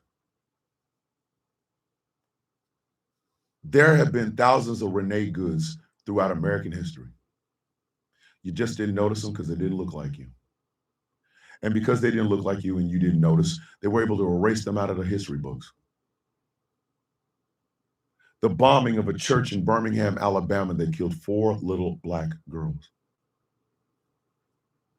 The burning of Rosewood, of Black Wall Street. The drowning of Oscarville. The destruction of Seneca Village. These are all black towns. All of them. Every one of them. But because you didn't notice, because the people that were affected didn't look like you were able to ignore it. Your moms and dads were able to ignore it because they weren't going to talk about the shit in school. It wasn't until we started getting pictures that people even started to believe that these things were happening. We can sit up and talk about Lincoln Riley and MS-13, but we ain't going to talk about the Triple K putting people in trees, though, are we?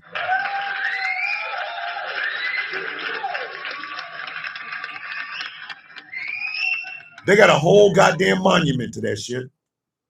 Lynchings. Lynchings.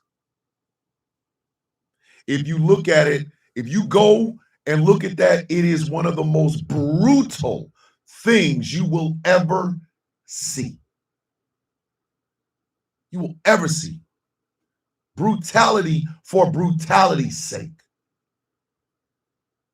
All those little white girls standing next to burnt bodies and hanging bodies. White girls, little white girls.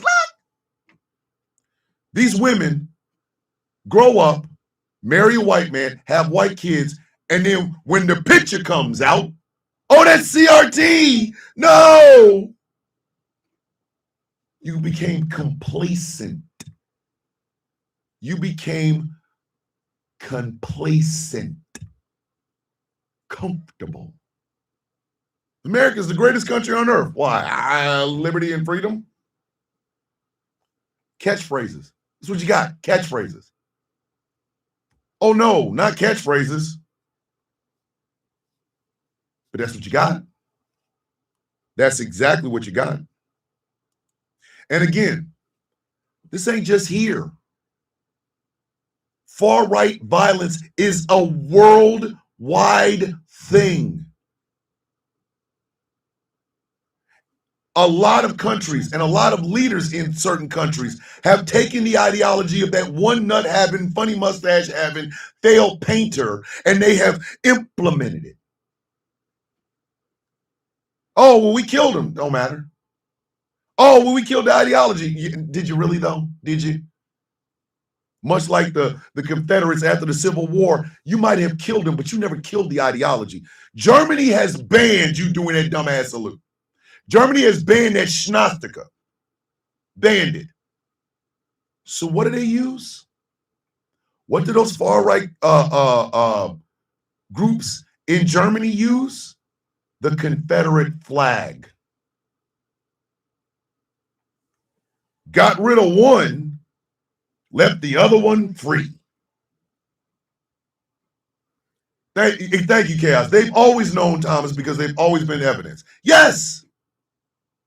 Yes.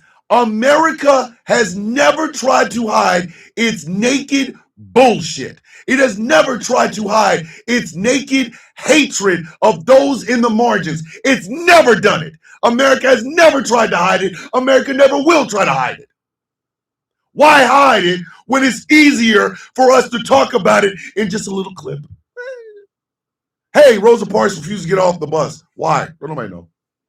I don't know. Did y'all know yesterday Claudette Colvin died? Some of y'all don't even know who the hell Claudette Colvin is. Before there was a Rosa Parks, there was a Claudette Colvin. Think about what I just said. Before there was a Rosa Parks, there was a Claudette Colvin. Claudette Colvin was the black woman that refused to get off the bus and got arrested. She also refused to move. She got arrested. These things have always been around you, not just in America, worldwide. Pictures of Jerry Jones screaming at little girl trying to go to school. Yep. Because Stephen A. Smith was like, I know Jerry Jones. Jerry's a friend of mine. That excuses the fact that when black folks tried to integrate in school, Jerry was out there screaming at him. Are you out of your goddamn mind? Are you out of your mind?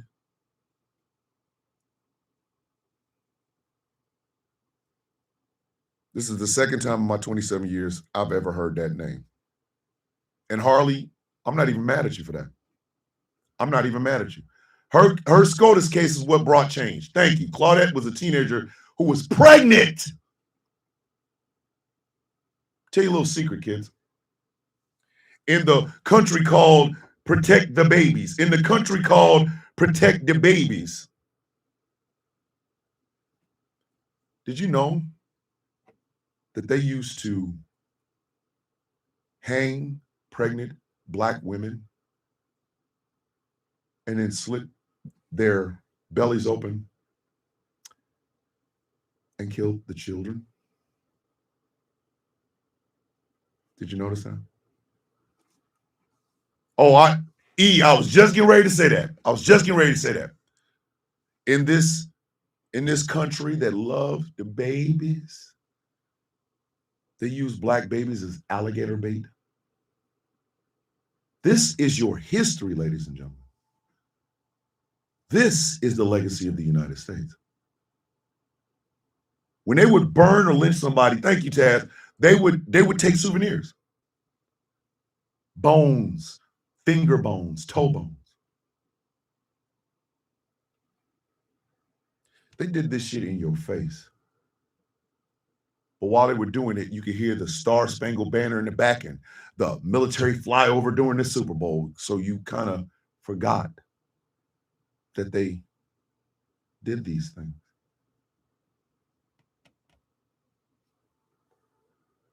And then Renee Good gets 3 bullets in her face, and you're reminded that this country ain't great. You are reminded that America will always take the easiest route rather than doing any hard work on any sort of change. And mind you, I'm not talking about the eagle. I'm not talking about the bald. I'm not talking about the bald eagle, the flag, the national anthem, the prayer, the Pledge of Allegiance, none of that shit, because that's not America. Almost 350 million people are America. That is America. So explain to me why 350 million people somehow are just now waking up to the fact that the government that you love or hate will put 3 bullets in a white woman's face. Are you shocked, or is it the fact that you're shocked that it happened to somebody you didn't think it was going to happen to?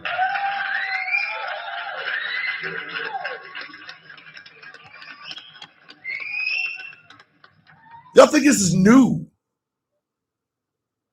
Fairy God said, Dad, Fairy Goddess with the $5 super chat. Every day I step into my yard and I see trees with so much darkness. I cut down quite a few. It's so disheartening. Thank you. Y'all were surprised because it happened to somebody y'all didn't think it was going to happen to. Y'all ever hear that story about there were 2 black people that were supposedly wanted for robbery or murder or some shit like that? So the cops found the car that they were sleeping in. Sleeping. Keep that in mind. Apparently, one person yelled, "Get out the car," and they were knocked out. So they riddled that car with bullets. I'm talking double-digit amounts of bullets. The young man who supposedly shot at the police, they riddled his ass with bullets. The only thing they didn't do that could have been more disrespectful is say that he killed himself. America's always been like this. It ain't a secret. This is how America operates, baby. So when you hear about a white woman being killed and her body being desecrated on the way out, as shocked as you want to get, yes, Magpie, they did say that. No, they didn't say, I said they could, the only way they could have been more disrespectful is saying if he killed himself after 43 bullets hit him. Some of y'all are waking up to this knowledge going, oh, wow, I didn't know. But it's been right there. It's literally been right there for all the world to see. It has literally been right there.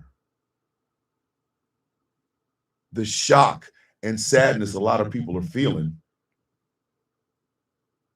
I'm sorry. Welcome to our life.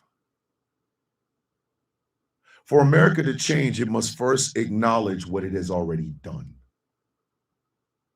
Not just here, around the world. American interest means you have something we want, and if you don't give it to us, we will kill you. Patrice Lumumba, Salvador Allende, Mossadegh. Look at those names. Look those names up. Patrice Lumumba was the president of the Democratic Republic of Congo, a duly elected, democratically elected president of the Democratic Republic of Congo. And when he nationalized shit, that's when the CIA got started. And by the time they were done, Patrice Lumumba was not only dead, but ripped apart. Pieces.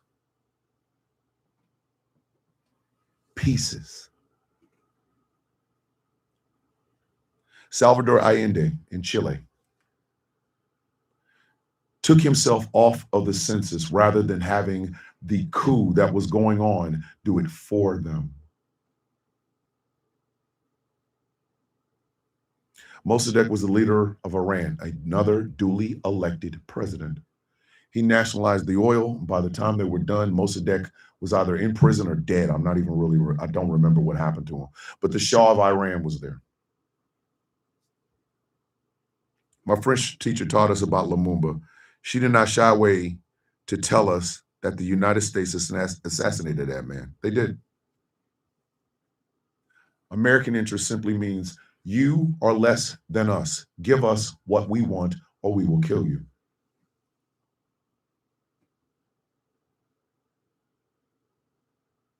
America has done more damage in the name of stopping communism than anything. And don't get me wrong, it's not like the Soviet Union was blameless in this shit too. Why do you think they invaded Afghanistan? How many people did they kill in the invasion of Afghanistan? Hold on a sec, Harley. Oh. This is the 27 years I've ever heard that name. Yep, Harley, they got it. Whatever it was, they got it. I'm staticky. See, and again, I'm telling you, this is what TikTok does. This is what TikTok does. It's perfectly okay. It is perfectly okay when these people have these panels and lives where people just, you know what I mean? Like they get a chance to yell at other people and shit like that. I'm trying to make it less crispy. Is it crispy now? I'm sorry, Sigrid. Sigrid did send me to. You have a static on the mic. It's giving light feedback. Is that better? Or is it still giving staticky feedback? All right. Thumbs up or thumbs down if y'all still hearing static.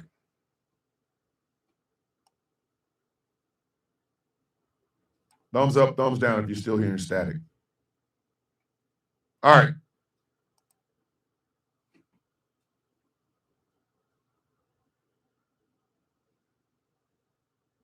So here's the thing.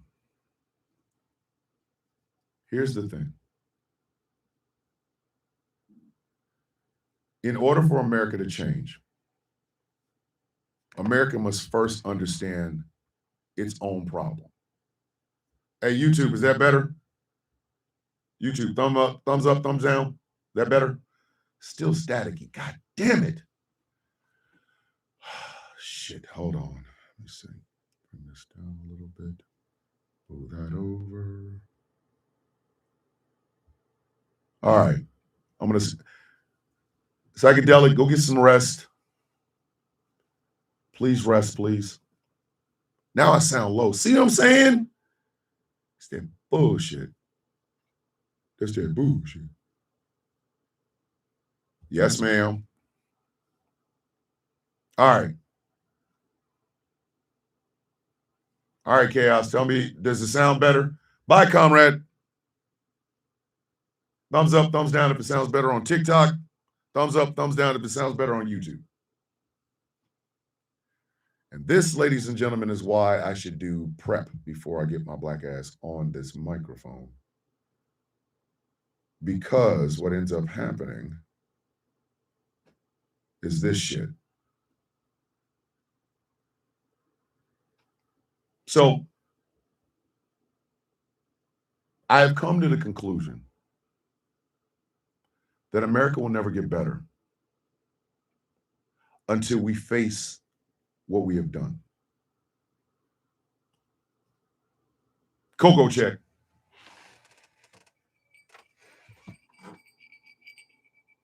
Say hi, Coco. Coco says hi.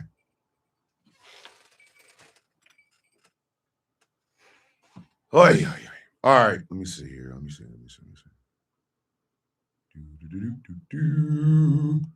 Now it's just low. What kind of shit is this?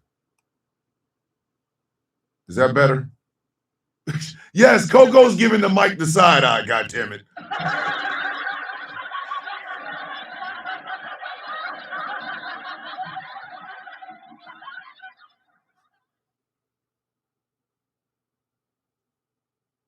And this is where America has got to understand itself.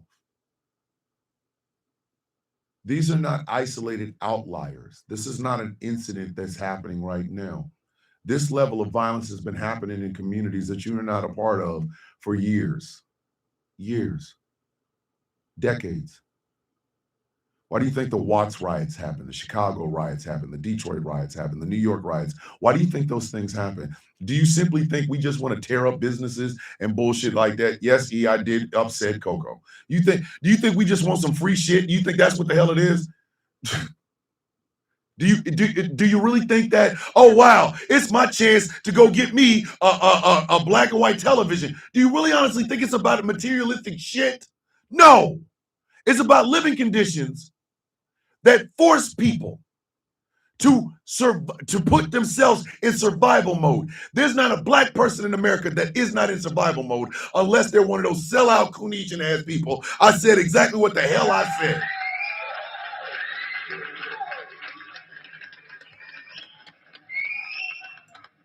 There's no way in hell you can have state-sanctioned violence for decades and not be in survival mode. I am afraid, and I'm going to say it, I'm afraid to drive my goddamn car up and down the streets because it might be the last ride I take.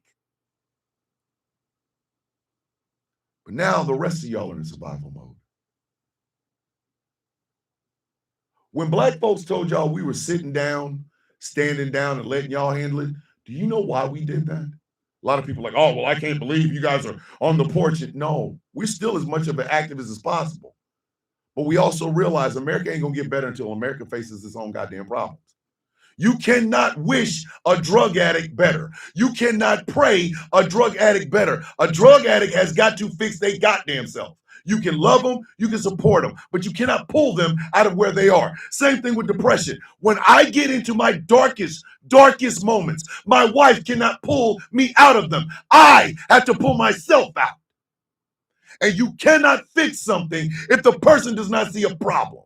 Whether it's drinking, sex, drugs, depression, whatever it is. You cannot fix something that you are not going through.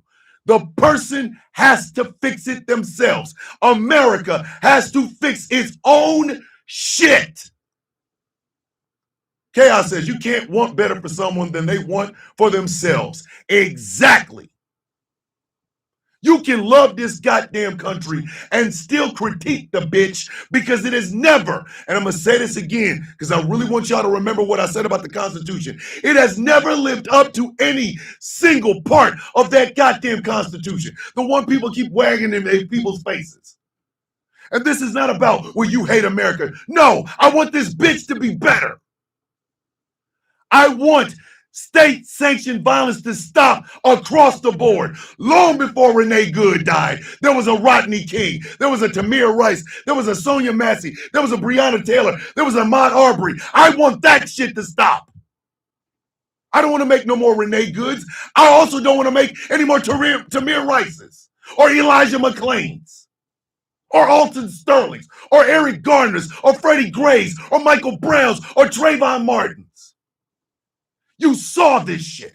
You saw it happen, and you never moved. You never moved. Lovecraft Country has a whole episode about black spirits getting revenge on the white doctor. They tortured them to death. It's based on a true story, and it's true. You can't want better for this bitch than it wants for itself. Donald Trump being in the White House not once but twice shows the laziness and apathy that will eventually kill this country. I'm going to say that again. Donald Trump, an inept idiot, occupying the highest office in the land, is a sign of the apathy that will inevitably destroy this country. Inevitably. Why? Because guys like him don't get to be president. Guys like him would be a joke. People took him seriously. The media took him seriously. And now, instead of us saying what we all know to be true, which is we have got to do something about the whiteness epidemic in this country, rather than that, you know what we're doing? Do you know what we're doing? We're changing the diagram, the optics of the country. Barry Weiss's CBS is simply there to make sure right-wing propaganda gets the same place as actual factual information, rather than addressing the fact that there are a bunch of Americans that believe in conspiracy theories and chat room bullshit. They changed the goddamn optics. I call them the I feel army. I feel. Charlie Kirk was a big ass I feel. When I see a black pilot, I go, I hope he's qualified. Bitch, you can't fly a plane, but you over here talking about the guy behind the damn pilot's thing in a plane. I hope he's qualified. I feel he ain't qualified. You can feel these nuts, bitch.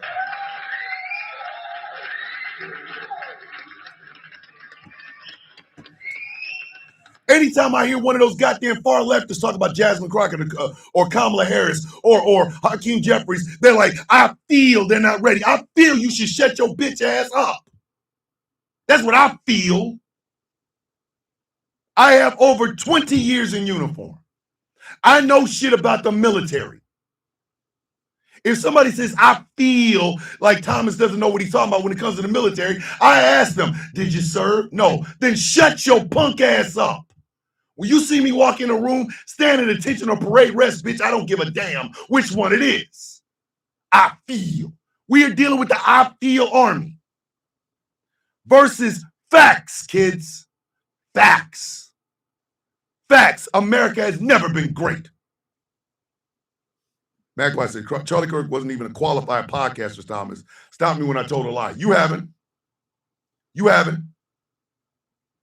The same way relationship gurus who ain't in a relationship can tell young men how to get women, when that's an oxymoron in and of itself, how can a single man tell you about a relationship that he ain't in?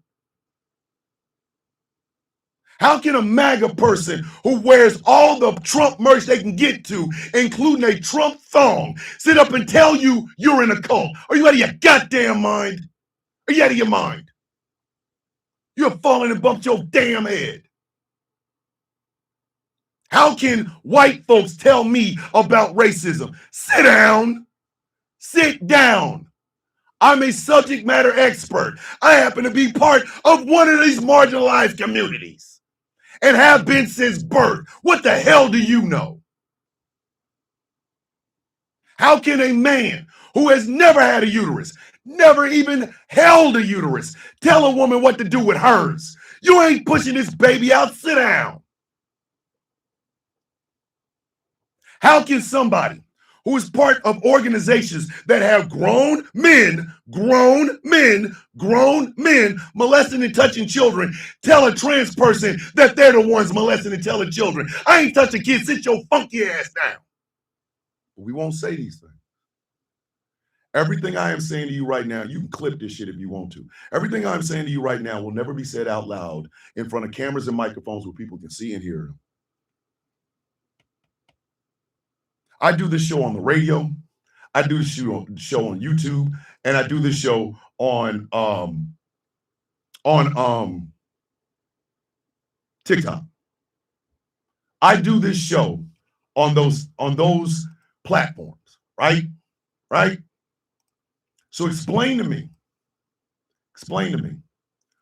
why do I have to worry about, oh, well, you know, you're being racist to white people. And I got to sit there and have a conversation with you about this? Why? Why? Why exactly do I have to do that? Why exactly do I have to do that? That's not my job, kids. That is not my goddamn job. I am not responsible for that. I am not responsible for you feeling a certain way about what I am saying. My job is simply to tell you the truth. And the truth is this: there is no retribution and revenge tour. There has always been a retribution and revenge tour. You just didn't notice that the victims and the survivors didn't look like you. They didn't look like you. They didn't speak the same language. Their heritages were different. Their lived history, lived shared experiences were different. I speak as a Black man in the United States. I come from a long line of Black men in the United States that say the exact same thing I said. The exact same thing. Sometimes they use stirring spiritual speeches. Sometimes they got right down in the gutter and used all kinds of profanity. Sometimes they did it in churches. Sometimes they did it in mosques. Sometimes they did it on street corners. I am not unique in that regard. In no way, shape, form, or fashion. But why is it at 54 years of age, I'm saying this and it will fall on deaf ears? Because America does not deal with its problems. It hides them.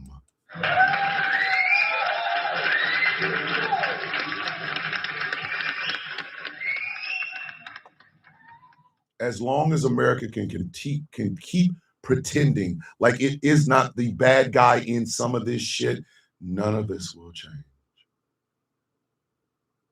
Renee Good's name will fade out of existence. And then you have the opposition to all this. Basically, I'm very upset. I'm very, very upset. That's all they are. Chuck Schumer knows none of this shit will ever happen to him, so why does he care? Even though it happened to the husband of Nancy Pelosi, he's just like, it will never happen to me. It's wild to me that people tell you that, sir, that sit in that uncomfortableness, listen to educate yourself, not to respond.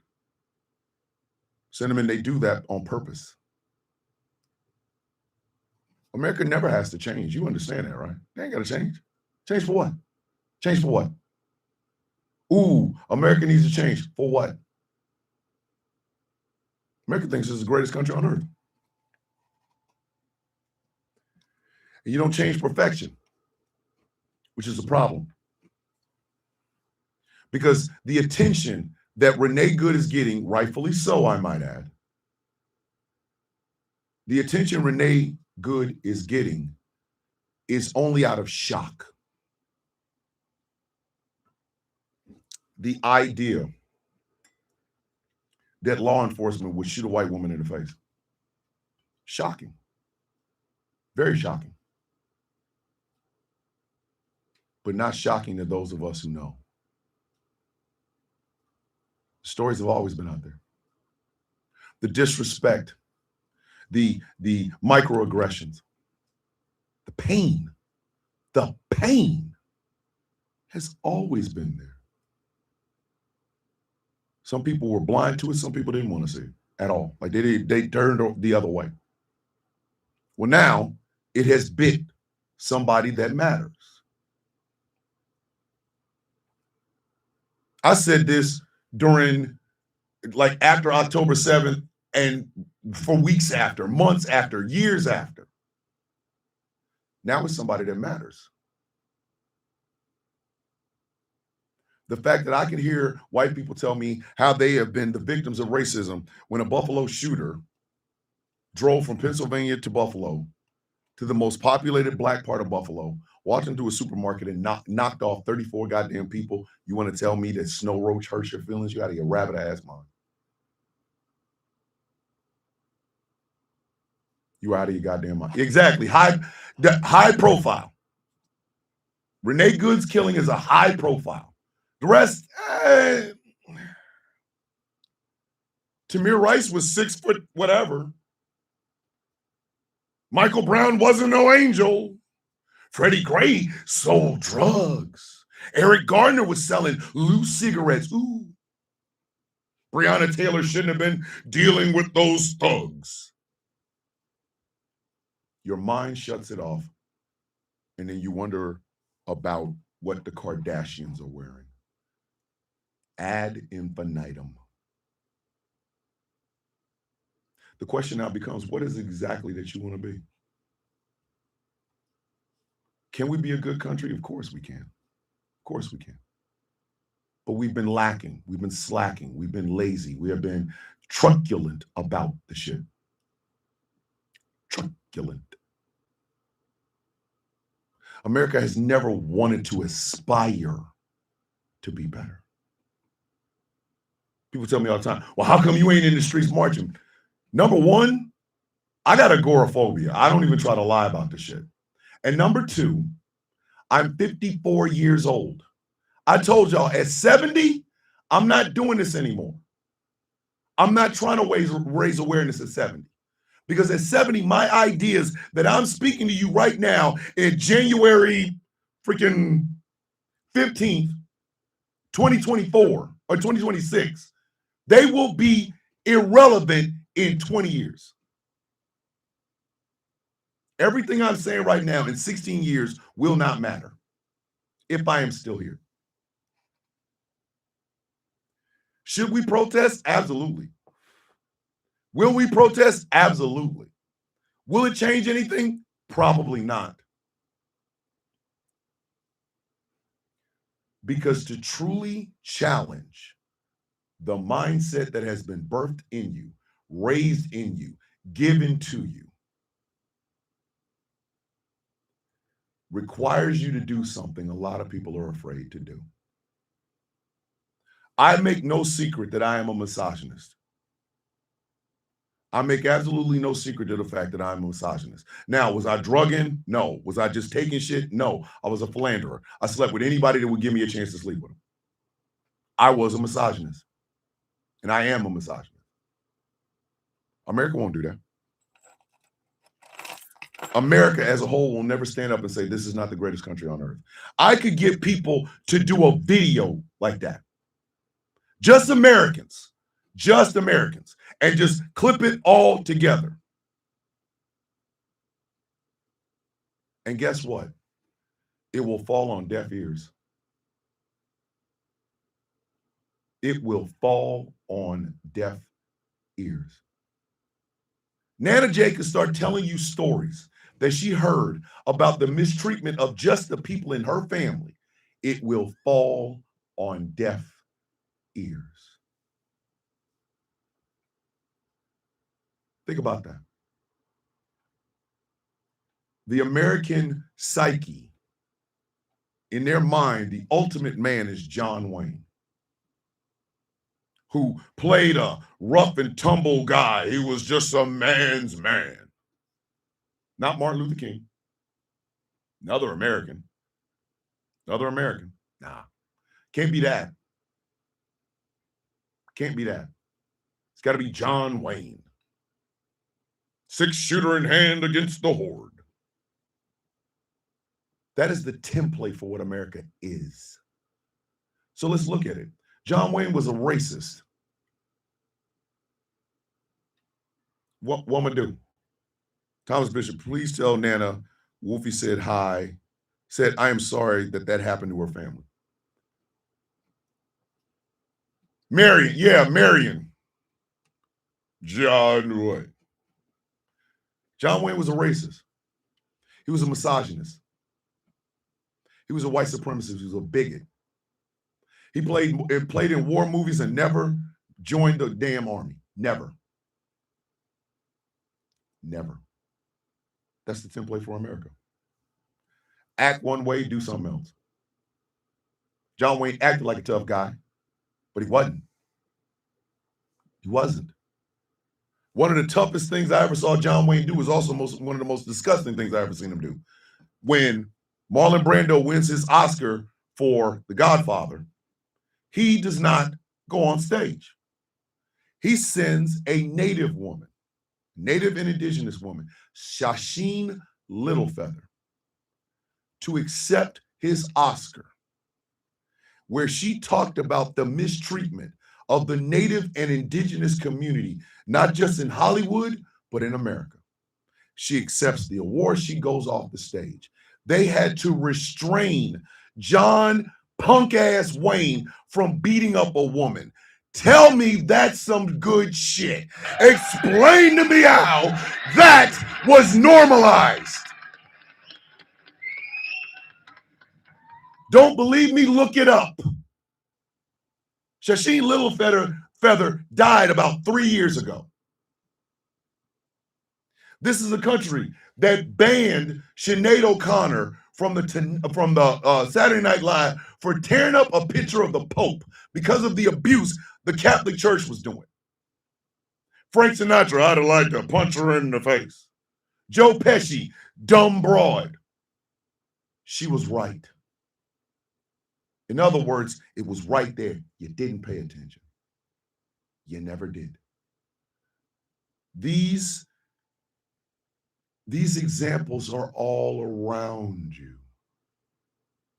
If Renee Good's death has shook you to the core about it, now's the time, since your mind is already opened, to find out the other times law enforcement has taken a life unjustly. This isn't the time to go sit down and just reminisce or get mad or upset. This is the time you learn. But do you think America's going to do that?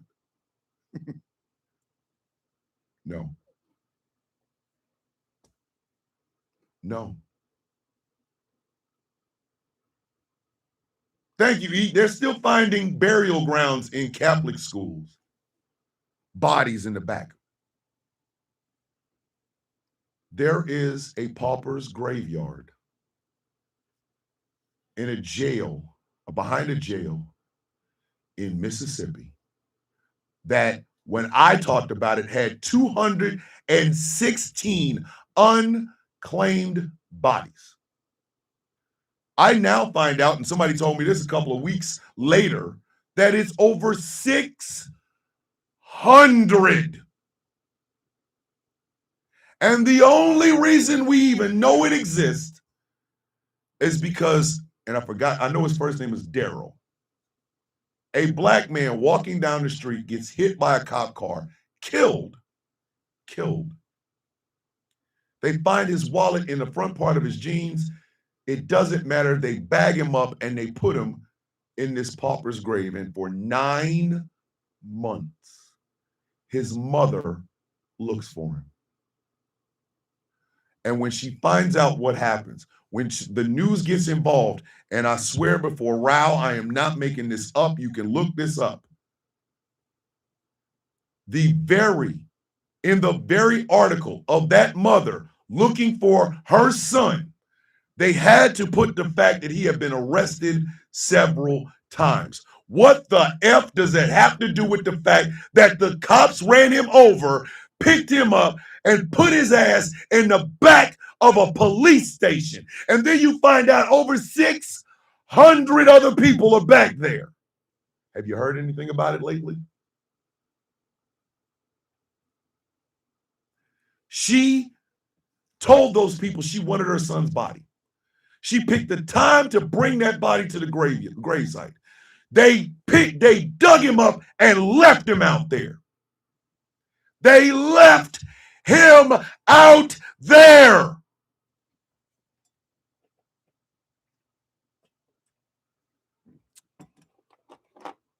The white people.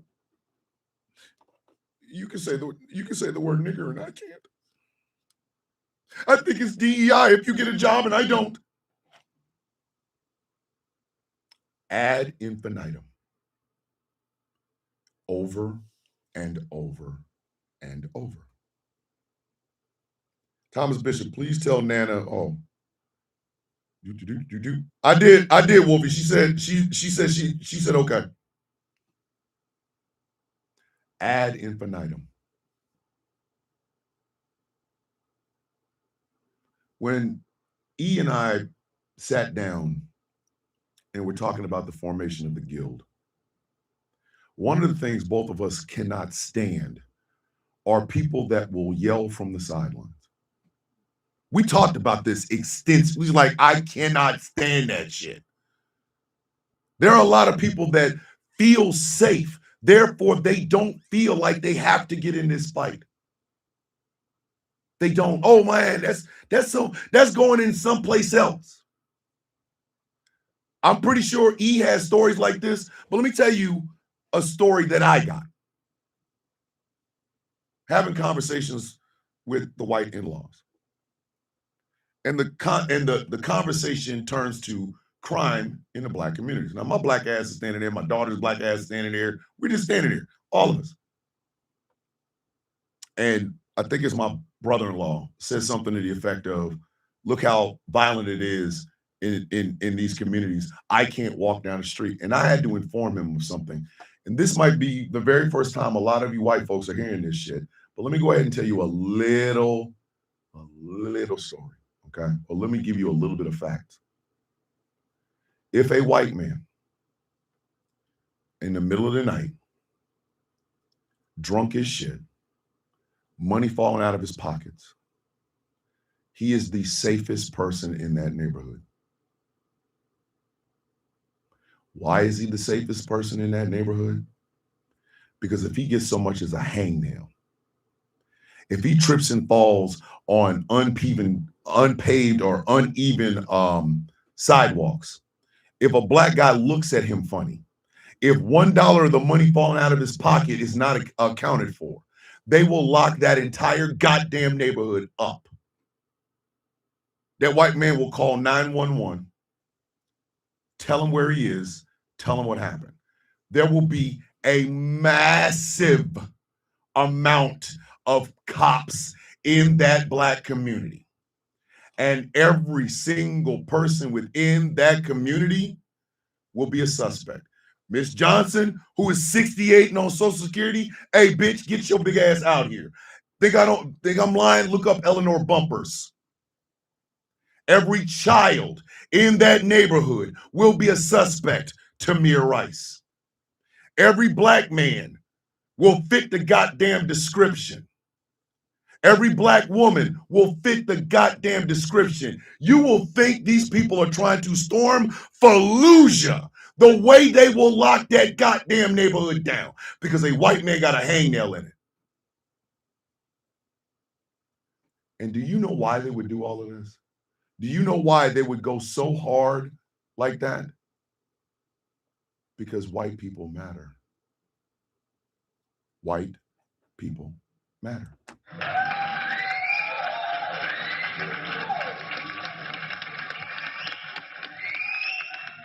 I'll never forget them jackasses that was trying to have that all-white town. One of them said, I grew up in the hood and I know for a fact that they don't like white people there. We don't like or dislike anybody, but we know how optics work. We know how optics work.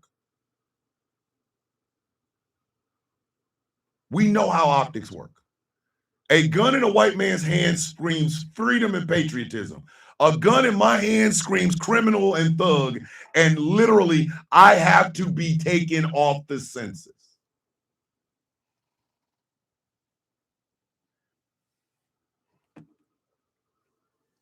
They scare suburban white folks with stories of MS-13 and Crips and Bloods. They've been doing this for decades. My mother's mother could tell you. My father's mother could tell you. My father's father could tell you. My mother and father could tell you. This shit has been going on for decades. That anger and sadness you feel in the pit of your stomach for Renee Good, multiply that by a generation or two. Welcome to the life of a person within a marginalized goddamn community.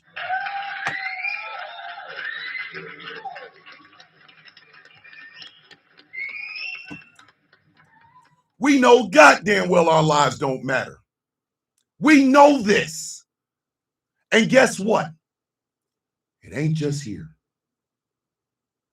If you're a gay person, Russia's the last place you want to be. Why? Because they have made it perfectly clear they don't like gay folk.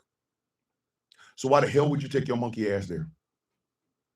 Inferno says, my cousin passed out drunk in the city and a black lady found him and kept him safe and prevented him from doing anything dumb. Black folks, brown folks, native folks, we have never wanted more. We wanted fair. I'm going to say that again. We never wanted more. We wanted fair.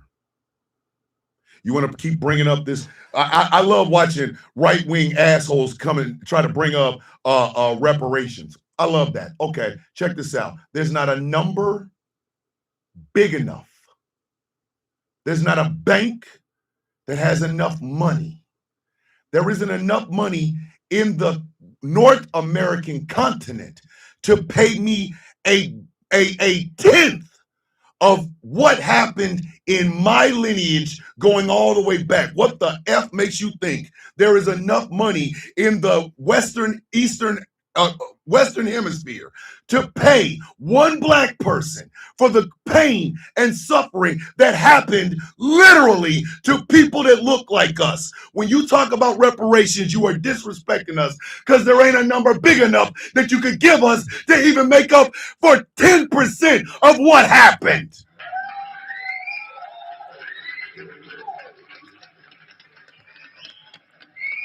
The F makes you think you could just pay us.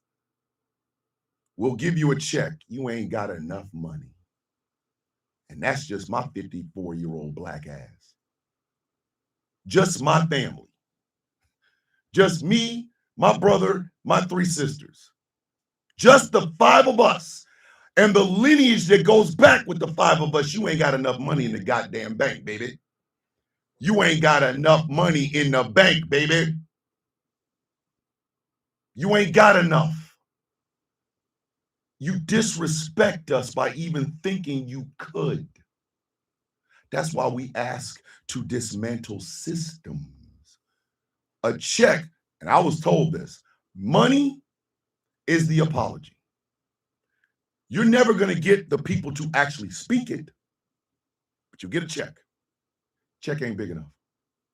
Doesn't matter what you bring to the table. You could offer me $1 billion. Okay, great. Now you're going to give $1 billion to my siblings? Okay, yeah, you got $5 billion. Okay, go backwards. Now my mom and dad get $1 billion. My grandma and grandpa on my dad's side get $1 billion a piece. My mom and my granddad, my grandma and granddad on my mama's side gets $1 billion. Now you got to think about all the kids that they had. So you're going to pay them billions. You ain't got enough money.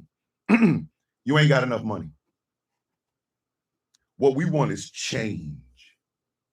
We want the system to stop doing this. We want you to, there's a clause within the 13th Amendment that allows for slavery. Take it out. Take it the F out. That's all you got to do. You do that, a whole lot changes. All those private prisons that have people working for 38 cents an hour while they're making jeans and license plates and bullshit like that, no more. If you're going to work them, you got to pay them a fair wage. And if you don't want to pay them a fair wage, don't have them to do this shit. Let's let them do their time and go on about their goddamn business. Profit margin, baby. Ain't going to happen. You can't buy us off. There's Thomas Bishop. Even though I am from Australia, not from the U.S., I'm sorry to all the stupid and putrid things that the whites have done to all of you, brother. I know, Wolfie. And Wolfie, I will never, ever hold you responsible for any of it. Nana J says, my dad was one of the undocumented victims of the Tuskegee experiment. How much money do you think you can possibly give these men or the families of these men that survived the Tuskegee experiment? What's your number? Huh? What's your number? I didn't think so. I didn't think so. We just want you to live up to those goddamn words. That's all. That is it. We don't want more. We just want fair. And we want our dead to be shouted the way y'all are doing with Renee Good. The reason people are saying do not use say her name, Renee Nicole Good, is this. That say her name belongs to us because it is us using the names of these people who will never be noticed, who will never be thought of, who are also victims of this corrupt ass system. Say his name, Keith Porter Jr. Like I said, if you want a slogan for Renee Good, use the words that she used. I ain't mad at you. I know that doesn't scream a lot of sloganeering, but who gives a shit? Her name is out. At the end of the day, and I will close with this. At the end of the day, America, the country, has got to reconcile with itself. I don't know what else to say other than this. I wish I could give you a hug, a big hug right now. I wish I could give anyone a hug right now that needs it. Magpie, you always do. You always give me a hug. Every time I do this show, you're there. We don't want more. We want fair. And just a quick reminder, we also want you to see Renee Nicole Good in Tamir Rice, in Sonia Massey, in Michael Brown, in Alton Sterling, in Eric Garner, in Freddie Gray, in Sandra Bland, in Breonna Taylor. We want you to see Renee Nicole Good in the dead of the marginalized. Stop hiding your eyes. Stop it. It's there. Go find it. Get it. When you get it, use it. Talk about it. Talk about the Tuskegee experiment. Talk about the burning of Rosewood. Talk about the burning of Black Wall Street. Talk about the lynchings that were done by the Triple K. Demand that the Triple K be treated like a domestic terrorist organization that it is. Use the fact that they blew up the Alfred P. Murrah building, and I don't care whether it's the Triple K or white supremacists. It was a white supremacist that blew up the Alfred P. Murrah building in Oklahoma City. Talk about that the same way you talk about 9/11. Go after these people. Go after these people.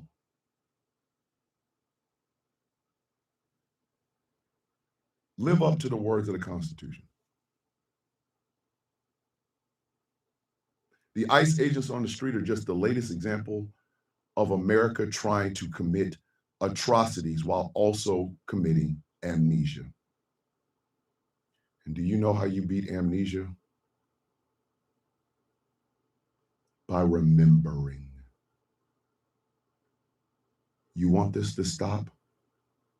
The best way to get it to stop is to stop acting like this is new and start acting like you've been here before. Because quite frankly, you have.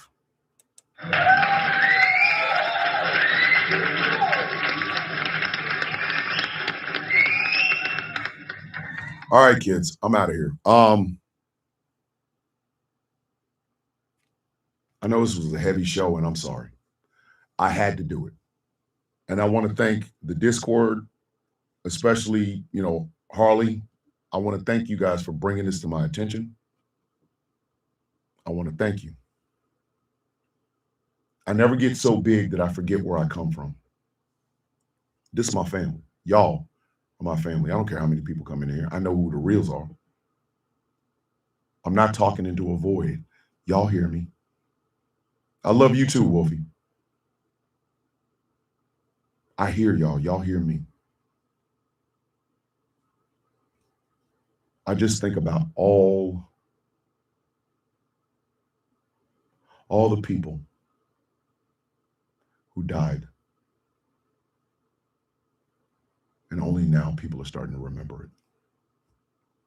So I'm gonna get out of here. As always, what do we say every day, kids? I want y'all to understand something. And I mean this. You can be Nana's age.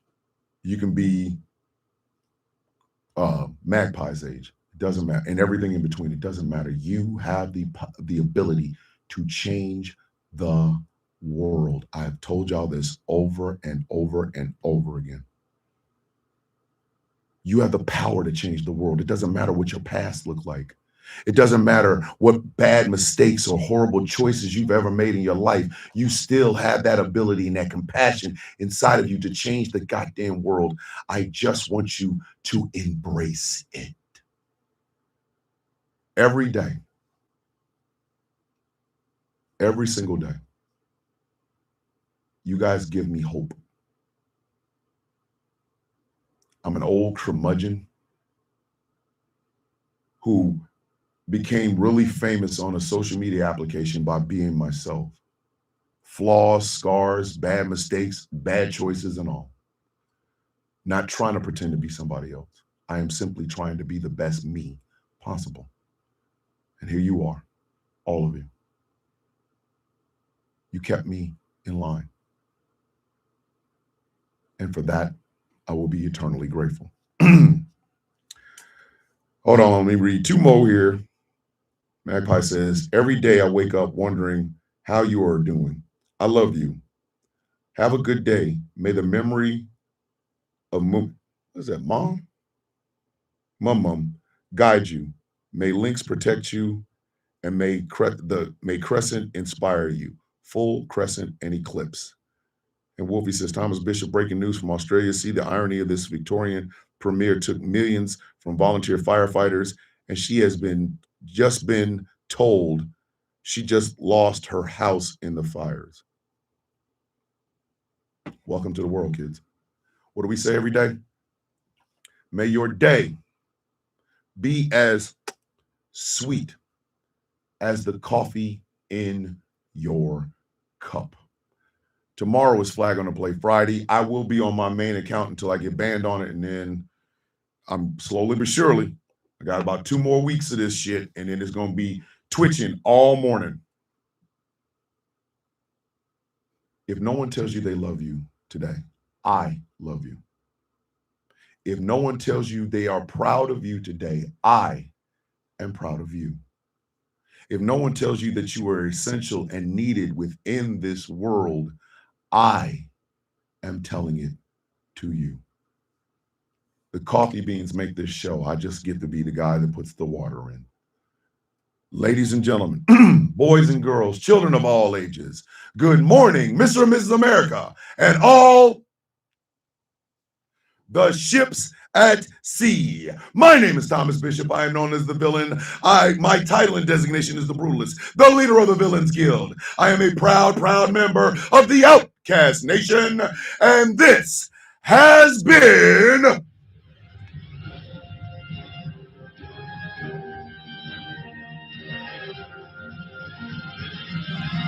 the Sound of Coffee on Ghost Law Productions Radio, GCPR, where every voice matters.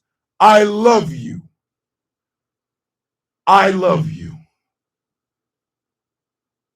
Unconditionally, with no end.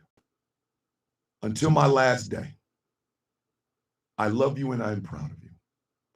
With love in my heart, I say this. With peace on my mind, I give this.